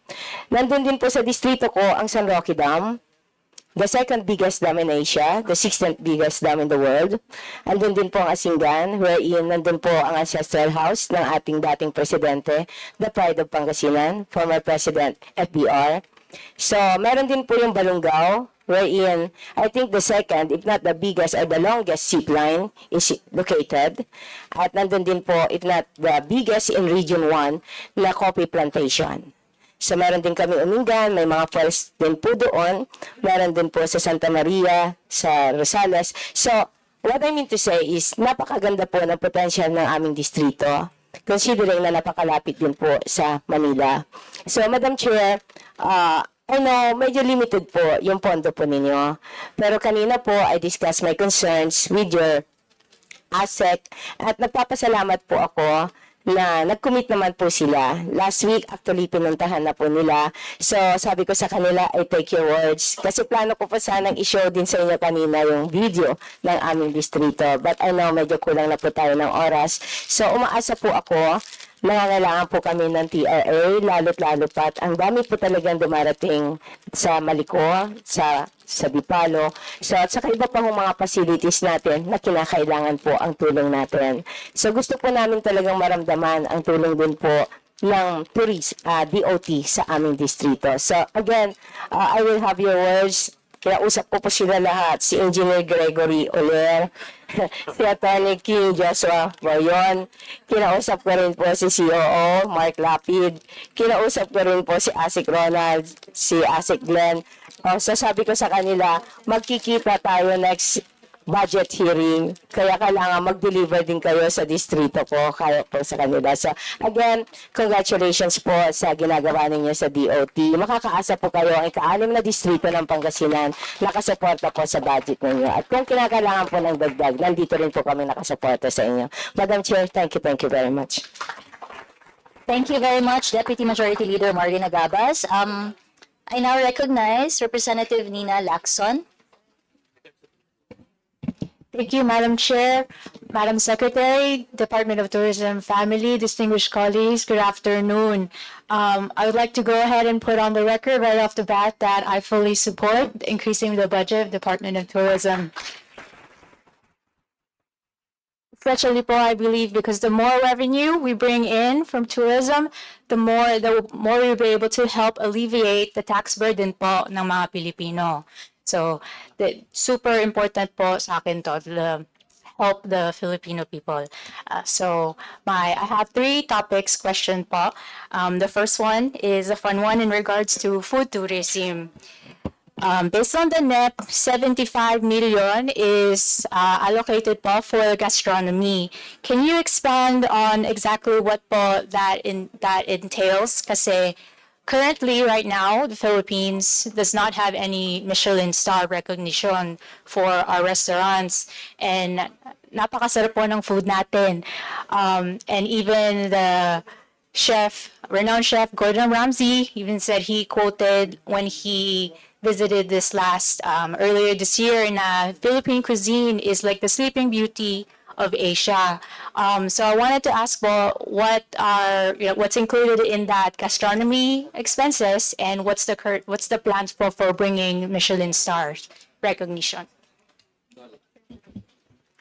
Thank you, Madam Chair. Gastronomy tourism is now part of the national tourism strategy of our country, as it is clearly identified under the National Tourism Development Plan. And therefore, we've made very concrete efforts to push for gastronomy tourism for the Philippines, beginning with hosting the United Nations Tourism Regional Gastronomy Tourism Forum for Asia and the Pacific in Cebu, which resulted in the endorsement of the Cebu Call to Action on the sustainable development of gastronomy tourism. Shortly, in a few months, we are hosting the Terra Madre Asia Pacific in Bacolod, which will push for sustainable gastronomy tourism development. And we have also made very concrete measures to ensure that the global spotlight on the Philippines is flashed through the arrival of the Michelin Guide. To give you the specifics on the application of the expenditure proposed for gastronomy tourism, I yield the floor to Undersecretary Verna Buensuceso. Thank you, Secretary, and thank you, Madam Chair. With regard to the Philippine Culinary Guide Selection and Activation Program, this is really part and parcel of our initiative to develop and promote gastronomy tourism in the country. We always say that our food sometimes is our best kept secret, but now it's the time to come out and really promote what we have, the diversity of culinary tourism offerings that we have all across the country. So the idea here is really to amplify the Philippines' culinary excellence and promote the country as a food and gastronomy destination. Our idea is also to promote awareness among our food and gastronomy tourism stakeholders on standards, that will make us world-class and align us with the various culinary destinations of the world. So the idea here is really to launch a culinary guide based on various criteria that make us world-class.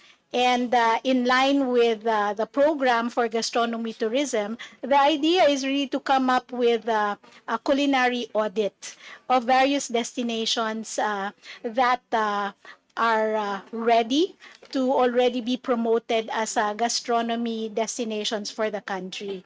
And the idea is also to come up with a culinary guide selection and activation program. So the idea here is year on year, you will expand the destinations that will be looked into for gastronomy tourism promotion. So this is a program that we are doing, of course, in collaboration with our stakeholders in food and gastronomy tourism industry, and also our regional offices and regional directors, along with other partners in the private sector. Madam Chair. Thank you. Okay. Thank you. Thank you po, Madam Chair. Madam Chair, my last question po is in regards to educating and learning more about the other regions of the country besides our beautiful beaches, because from my understanding, most of the tourists here coming to the Philippines, what we're recognized for is having one of the best beaches in the world. Correct naman po to, pero napakaganda po lahat ng buong Pilipinas. Like, for example po, ang mga rice terraces ng Banawe, it's just like the rice terraces in Vietnam. Pero a lot of people don't know about this, and they don't know about the riding culture, the motorcycle culture we have here. I believe there's like a tour you can do from all over all three islands. Pero hindi po to na-promote. Ang tanong ko po, Madam Chair, is there a campaign or a promotional campaign po on how to bring this out and market it to the rest of the world? I know we have the Love tour, campaign, and I love the pamphlets. Whoever designed those colorful pamphlets, I really commend them. Pero yes, yun po, Madam Chair, that's my question po. Thank you. Madam Chair, for the tours all over the country, we have a program for that. Yusek Verna can explain our Philippine experience program started by the administration of Secretary Garcia Frasco, and for our motor tourism, CEO Marga Nograles of TPB can expound on it, Madam Chair. Thank you. Okay, thank you so much, Madam Chair. I yield the floor. Thank you very much, Madam Chair. In relation to the diversification of our tourism product offerings and also equalizing opportunities across the different regions of the country, one of the flagship projects that our Tourism Secretary introduced is what we call the Philippine Experience Program. So these are basically culture, heritage, and arts caravans that guide us through the different regions of the country, highlighting our culinary offerings, highlighting culture and heritage offerings, highlighting wellness spots, looking at our indigenous communities, and taking a look at various nature-based cultural heritage destinations. So over the past years, we've been able to visit almost all the regions of the country. We're just lacking 3 more regions for the first round of these offerings. And for us to be able to make sure that this program is adopted, we invite our national tour operators to join us for them to develop the tour packages, and along with online travel agencies like Guide to the Philippines and also Klook. And so if you take a look at their platforms, you will see quite a number of Philippine experience programs that are already being sold. So this is our area. This is the idea, to diversify all these product offerings for tourism and cover the entire sphere of the nation. Thank you, Madam Chair. Thank you, Representative Lacson. I now recognize Representative Aniela Tolentino. I now recognize Representative Munir Arbison.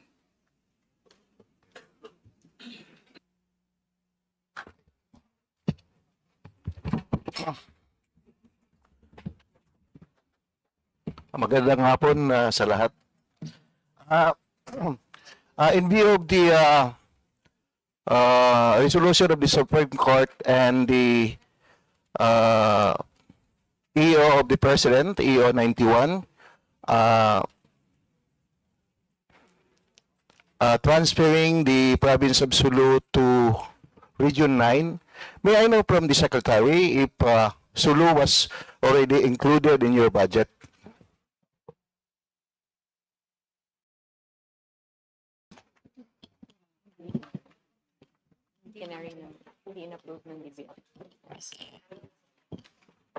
Madam Chair, we can confirm that given the Supreme Court decision, we did propose to the DBM funding support for Sulu's inclusion in the Region 9 office of the Department of Tourism. However, this proposal was not approved by the DBM.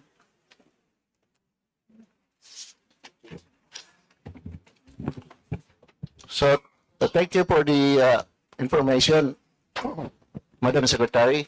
So, in view of this, of non-inclusion of the province of Sulu in the budget of the DOT, this representation would like to manifest that the budget of DOT be increased. Okay. Maraming salamat.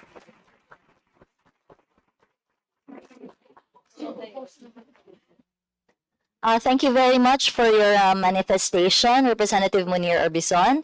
I now recognize Deputy Majority Leader Howard Gintu. Thank you, Madam Chair. First and foremost, I would like to thank Secretary Frasco for visiting our province last April during our kapistahan together with Marga Nograles and the whole DOT. Thank you for visiting our province. And second, I would like actually I've been trying to boost the tourism of our province, even the previous Congress. And because of that, I reached out to GM Mark Lapid for the expansion of our airport.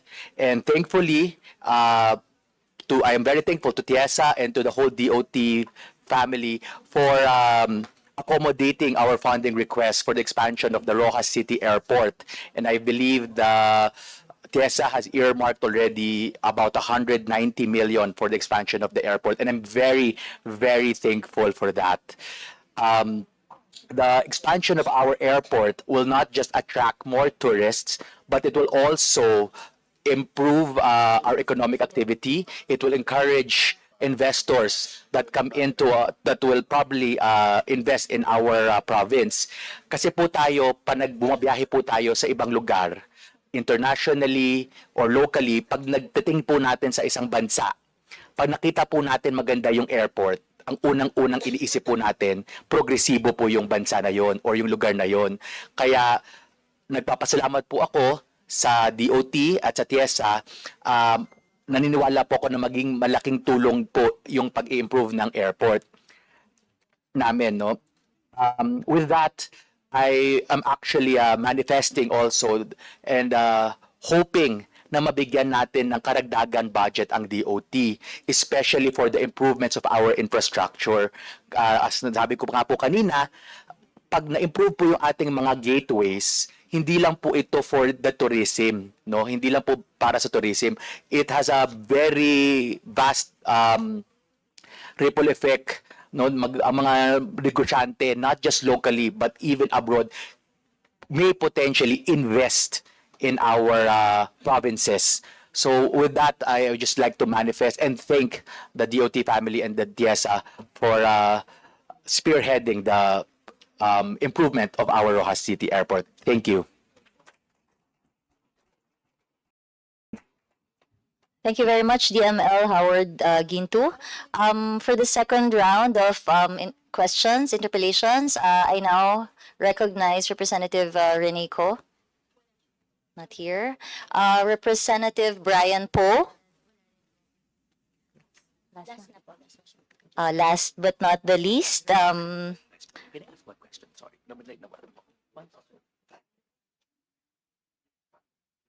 I now give back the floor to Representative Howard Gintu. He forgot One to ask. question. Actually, this was already raised by our good congressman from Surigao. With the improvement of our airport, of course, we will be encouraging more tourists.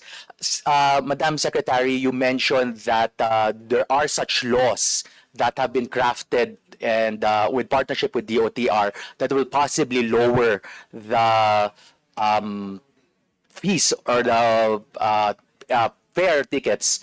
Is it possible, although you mentioned earlier there's a law already that restricts international or foreign companies to operate domestic routes, is it possible that we may consider bringing in international carriers to operate our domestic routes to create some sort of competition that may entail lowering airport, travel fees or airport, what do you call it, plane fares?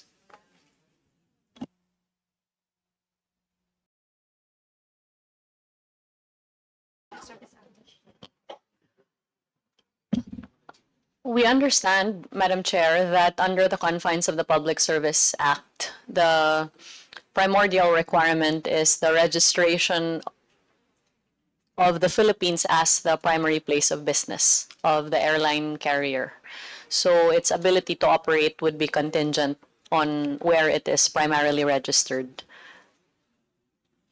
Thank you, Madam Secretary, for that clarification. Well, I guess we'll just wait for the further talks with the DOTR and the other agencies on how we can perhaps provide a cap on the fares. And I'm also very thankful that you mentioned earlier about publishing the rates and creating some sort of transparency wherein what the rates should be considered depending on peak and off-peak season. So that will really help us explain to our constituents regarding the cost of fare tickets. Kasi nga po nabanggit nga kanina ni Kong, baka po yung iba nag-check, pag na masyado na mahalan, they will just say na wag na tayong pumunta dyan, mag-Hong Kong na lang tayo, baka mas mura.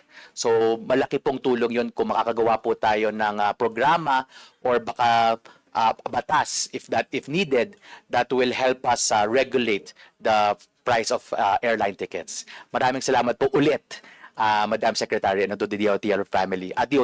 Thank you. Thank you very much again, DML Ginto. And last but not the least, I would like to recognize the chair of the Committee on Tourism in the House of Representatives, Representative Eleandro Madrona. Thank you very much, Madam Chair, Madam Secretary, DOT family. Good afternoon. Alam niyo po, I had been observing previous committee hearings on the appropriation of the Department of Tourism. We were here last year, previous years, and I will be very frank, if not all, everybody among my peers were supportive of increasing the budgets. Nakikita mo po kasi nila yung kakulangan ng budget. I mean, you're making a lot of accomplishment, but yet you're only living or thriving on a very minimal budget. Well, the most that we could do, I will have to be frank, is to propose to the Committee on Appropriations. But, Madam Secretary, most of the questions, if you will note, of our members are regarding tourism, roads leading to tourism, etc., etc. So my question is very simple. As chair of the Committee on Transport of Tourism, do you think that all of these problems that we are encountering, seeking additional funds for the roads, but yet we're not being given the importance, or it's being given, the discretion is given to other departments, could be corrected by amending our Tourism Act of 2009? Yes, Madam Chair, revisiting the law to ensure that the Department of Tourism is fully equipped with the powers and the resources that it needs to maximize the potential of Philippine tourism is definitely one that we submit for legislative consideration. Thank you very much for that, Madam Chair, Madam Secretary. So, as I discussed initially with your officers before the this meeting, our committee will be expecting you to submit your proposal. Rest assured that the Committee on Transport of Tourism this time, in conjunction with the Committee of Tourism in the Senate, will work very, very hard and expeditiously to change or rather amend the, well, it's my understanding there's a problem really in the Tourism Act of 2009. We'll do that and fast track it.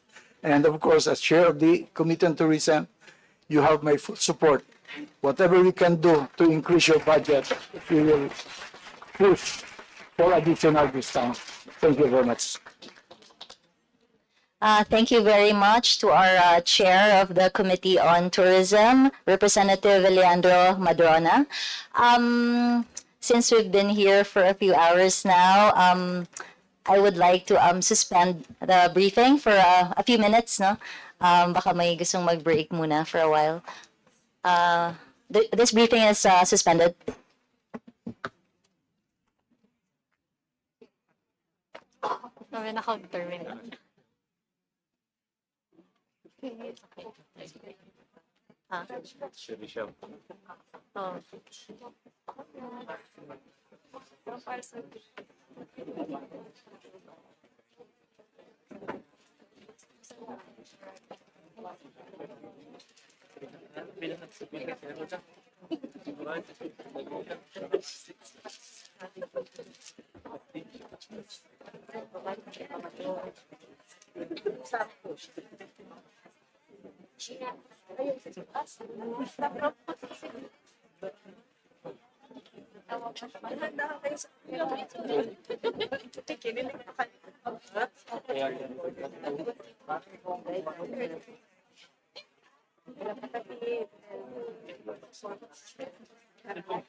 Saglit lang po.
Okay.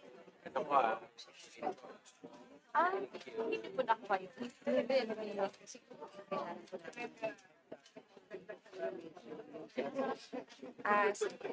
We'll request po and then we'll let you know. Ay, padaan namin sa LDU namin po. Thank you.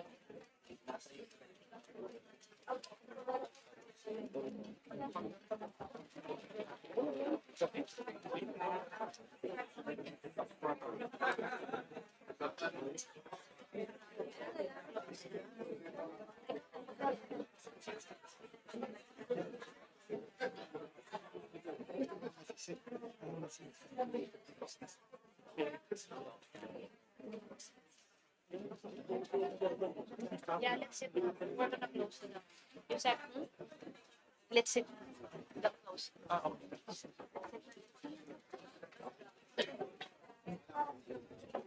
Una tayo. The close.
Ang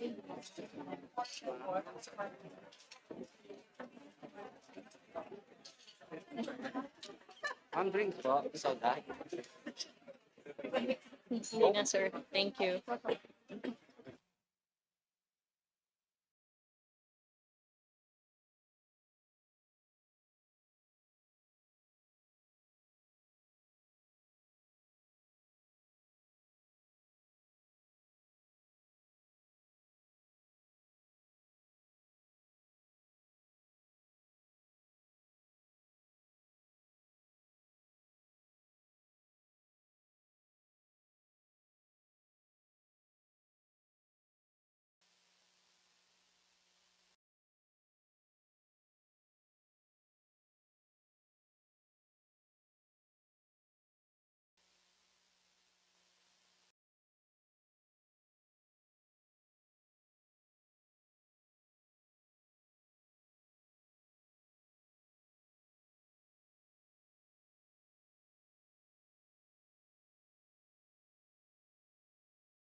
Okay. This budget briefing is hereby resumed. May I now recognize Representative Marlo Bancoro for his interpellation and manifestation. Thank you, Madam Chair, and good afternoon, our beautiful Secretary of the DOT, and to the rest of the staff. Madam Chair, I just want to make a manifestation regarding the budget of our region in Zamboanga Peninsula. In the year 2023 po, Madam Chair, our budget is 37,255,000. And in 2024, our budget is 32,126,000. In the year 2025, our budget is 34,302,000. Considering the situation, Madam Chair, that our region has, because of the latest ruling on the Supreme Court, that the province of Sulu is already part of Zamboanga Peninsula. So I believe, Mr. Chair, that it would be prudent and proper that we should increase the budget intended for Region 9, considering that there are already 4 provinces covered in our region. So if the chair will consider that, perhaps we are very much happy for that, Mr. Chair. That's only my manifestation, Mr. Chair.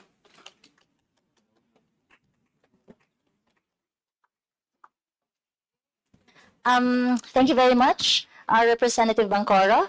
I would now like to recognize our chair on the Committee on Appropriations, Chairman Mika Swansing.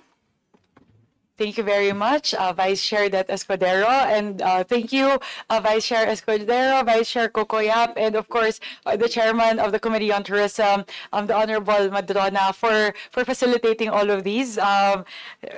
Medyo staggering po sa amin yung speed by which you were able to go through the 20 interpellators. So it speaks of how well they were able to manage today's budget hearing for the Department of Tourism. So I would like to commend our 2 vice chairs as well as the chair of the Committee on Tourism. Thank you very much po for facilitating the hearing today. To wrap up lang po before we terminate the hearings, I'd like to, I guess, delve deeper on some of the concerns that were raised during the duration of the budget hearing. So the first po that was raised is the funding for Trip C. So it seems like for the FY 2026 budget, only the continuing projects have been funded and there were no new appropriations that were put in place for Trip C. So before we go ahead and expound further, I'd like to get the confirmation of the Honorable Secretary Cristina Garcia Frasco, if that's really the case po. What's the current funding level for Trip C and what are the projects that are currently funded in the FY 2026 NEP or currently GAB po?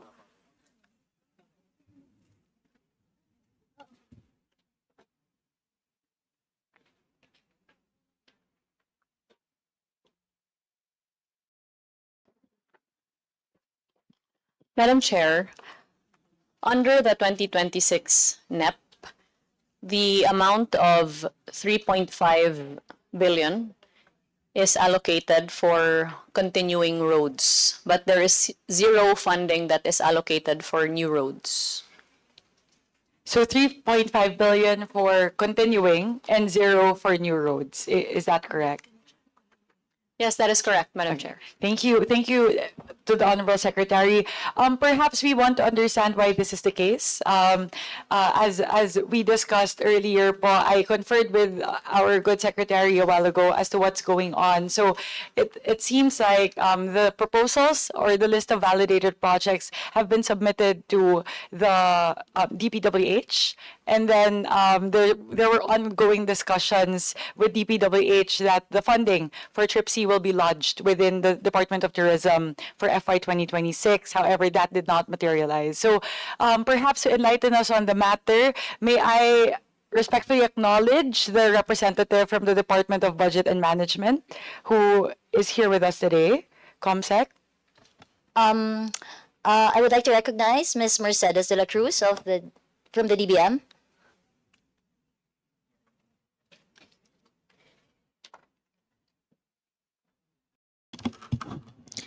Good afternoon po, Madam Chair.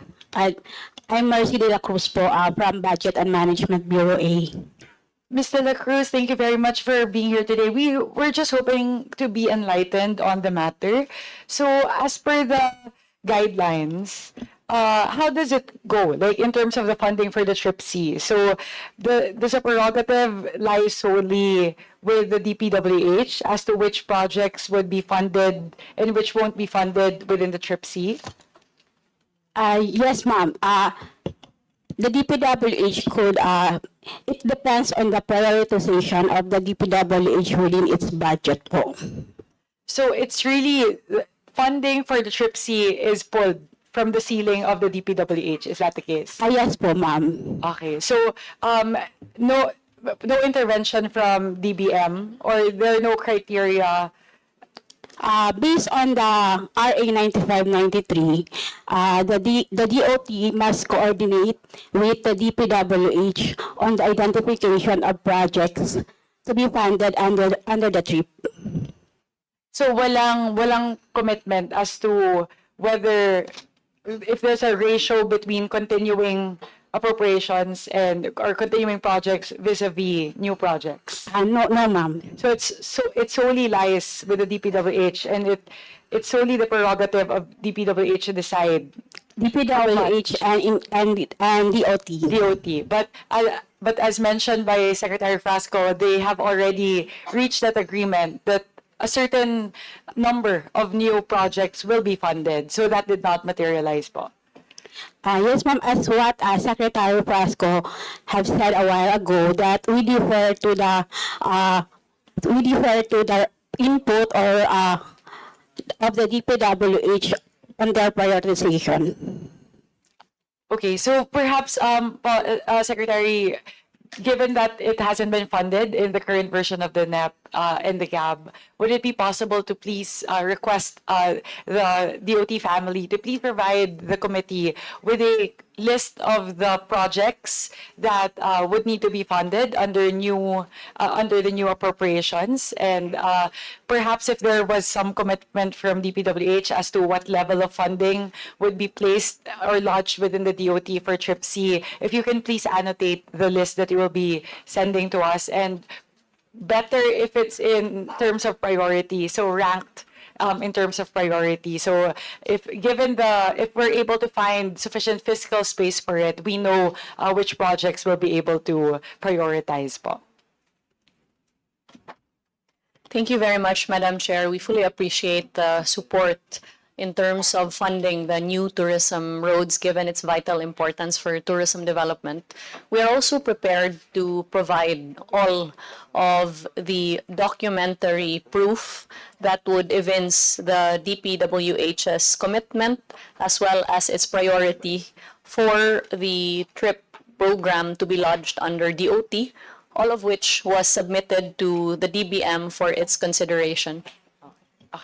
Thank you very much po, Secretary Frasco. So we'll just wait for that list, as well as the additional documentation that you will be sharing with the committee. I believe a lot of our colleagues here today expressed full support for additional funding for Trip C, given that it is a very vital component of really helping the tourism traffic towards our critical tourism sites throughout the country. So, we'll wait for that po. The second matter that I wanted to expound on is what was raised earlier today with regard to the utilization or the actual disbursement of the CHED allocation under the travel tax revenue distribution. So, as per RA 9593, 40% of the travel tax revenues should go to CHED and must be disbursed for the purpose of tourism-related educational programs. So this was raised earlier today din po, Secretary Frasco. So we'd like to again ask our representative from the DBM, Ms. De La Cruz, as to whether you will be able to provide the status on the downloading of the 40% of the travel tax revenues towards SHED, and whether that's really being disbursed for the purpose of tourism-related educational programs. Pursuant to RA 9593, the travel tax amounting to 1,620 per traveler goes to 50% of that goes to the TIASA, and then 40% of that goes to the CHED, and then the 10% goes to NCAA. Regarding po your question about whether we know the utilization of the 40% from CHED, I apologize for that. We are not the one handling the budget of the CHED, but we will coordinate with them po. But at least in terms of the downloading, right? The DBM should have visibility on that. Yes po, ma'am. The bureau handling the CHED, Bureau F, will be the one who knows better than us po. But we will coordinate po with them. So would you be able to at least enlighten the committee on the amounts that were downloaded to CHED since 2009 when RA 9593 was enacted? Yes, ma'am. We will be able to submit it, ma'am. We will coordinate with the office in charge of the CHED within DBM po. Because our bureau handles only the Department of Tourism, OSEC, and then the attached agencies. Yes, we understand, but perhaps the concern that was raised here today is this is a substantial amount. Travel tax revenues amounts to a lot every year, and from 2009, we're talking about 16 years, right? Almost 16 years since its implementation. So if you may please provide the committee that. Yes, ma'am. We will coordinate po accordingly. If Secretary Frasco, would you have an idea as to how much this is po? Madam Chair, TIASA has a record of all of the remittances that they have made to CHED. So if I can yield the floor to GM Mark Lapid of TIASA to provide the information. GM Lapid, thank you very much. Good afternoon, Madam Chair. Thank you, Madam Secretary. For the year, starting year 2013, Madam Chair, up to the present 2024, for the whole year 2024, we were able to remit at least around 23 billion already, Madam Chair. We can give this honorable chair the exact figures, Madam Chair, for a yearly basis that we are remitting to the National Treasury for the share, including the share of the NCCA, Madam Chair, which is the 10% also. We will give you a complete computation, a breakdown of the shares. It's all here, Madam Chair. We'll give you a copy. Thank you very much, GM Lapid. Just to clarify po, that whole amount, 23 billion, that whole amount was remitted to CHED. Yes po. It's remitted to the National Treasury, Madam Chair, for the purpose of the CHED, together with the 10% for the NCCA. Yun po.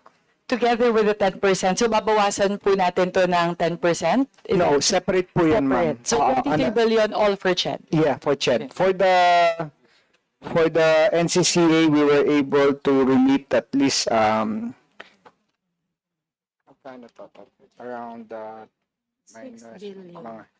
6 billion po, Madam Chair, for starting 2013 up to 2024.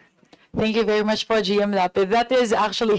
That's a bit astounding to us here today because perhaps we share the same sentiment. We're not seeing, if there's 23 billion funneled towards SHED for tourism-related programs, we should be seeing a big support for that particular. Like, I'm not seeing, I guess, the proliferation of tourism graduates or even schools that are offering tourism-related courses or programs. So perhaps, as advised by Vice Chair Escudero, will will definitely field this question to CHED once they're here for their budget deliberations, because this really calls into question where this amount is going. So yun po siguro. So those two things lang po which I wanted to raise today, and we'll wait for that list po from Secretary Frasco for us to be able to see how much we're able to fund given the fiscal space po.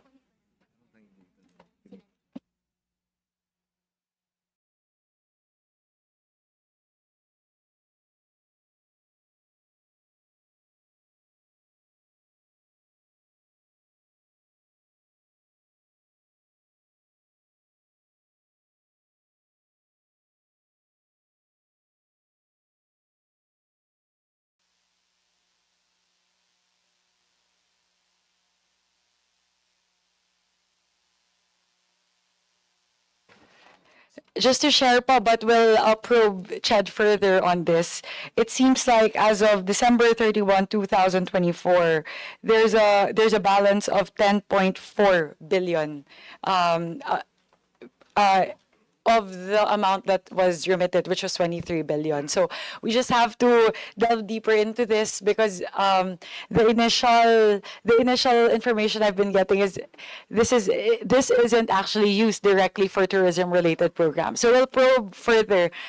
Everyone's saying yes. So yes, so we'll probe Chad further on this po, because again, we have to make sure, given the oversight functions of Congress, that the laws are implemented based on the spirit and the letter of the laws that are enacted. So, sige po, I think we'll check in po.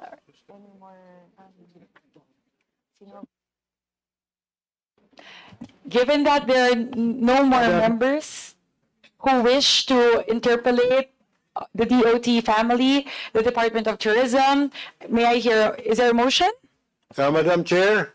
Yes, Vice Chair Oging Mercado. Thank you very much. May I move that we terminate the hearing of the Department of Tourism and its attached agencies? I move, Madam Speaker. Any second? And corporations.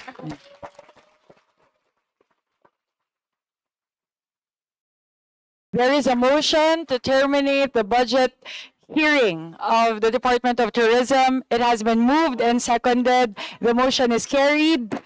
The budget hearing rather, of the Department of Tourism is hereby terminated. Congratulations po, Secretary Cristina Garcia Frasco, and to the DOT family. Thank you very much to our Vice Chair sponsoring DOT, Vice Chair Bernadette Escudero, Vice Chair Coco Yap, and of course to the Chairman of the Committee on Tourism, the Honorable Madrona, and to our members for active participation today. Thank you very much, Secretary Frasco, and to the Department of Tourism family. Thank you very much po. To give way,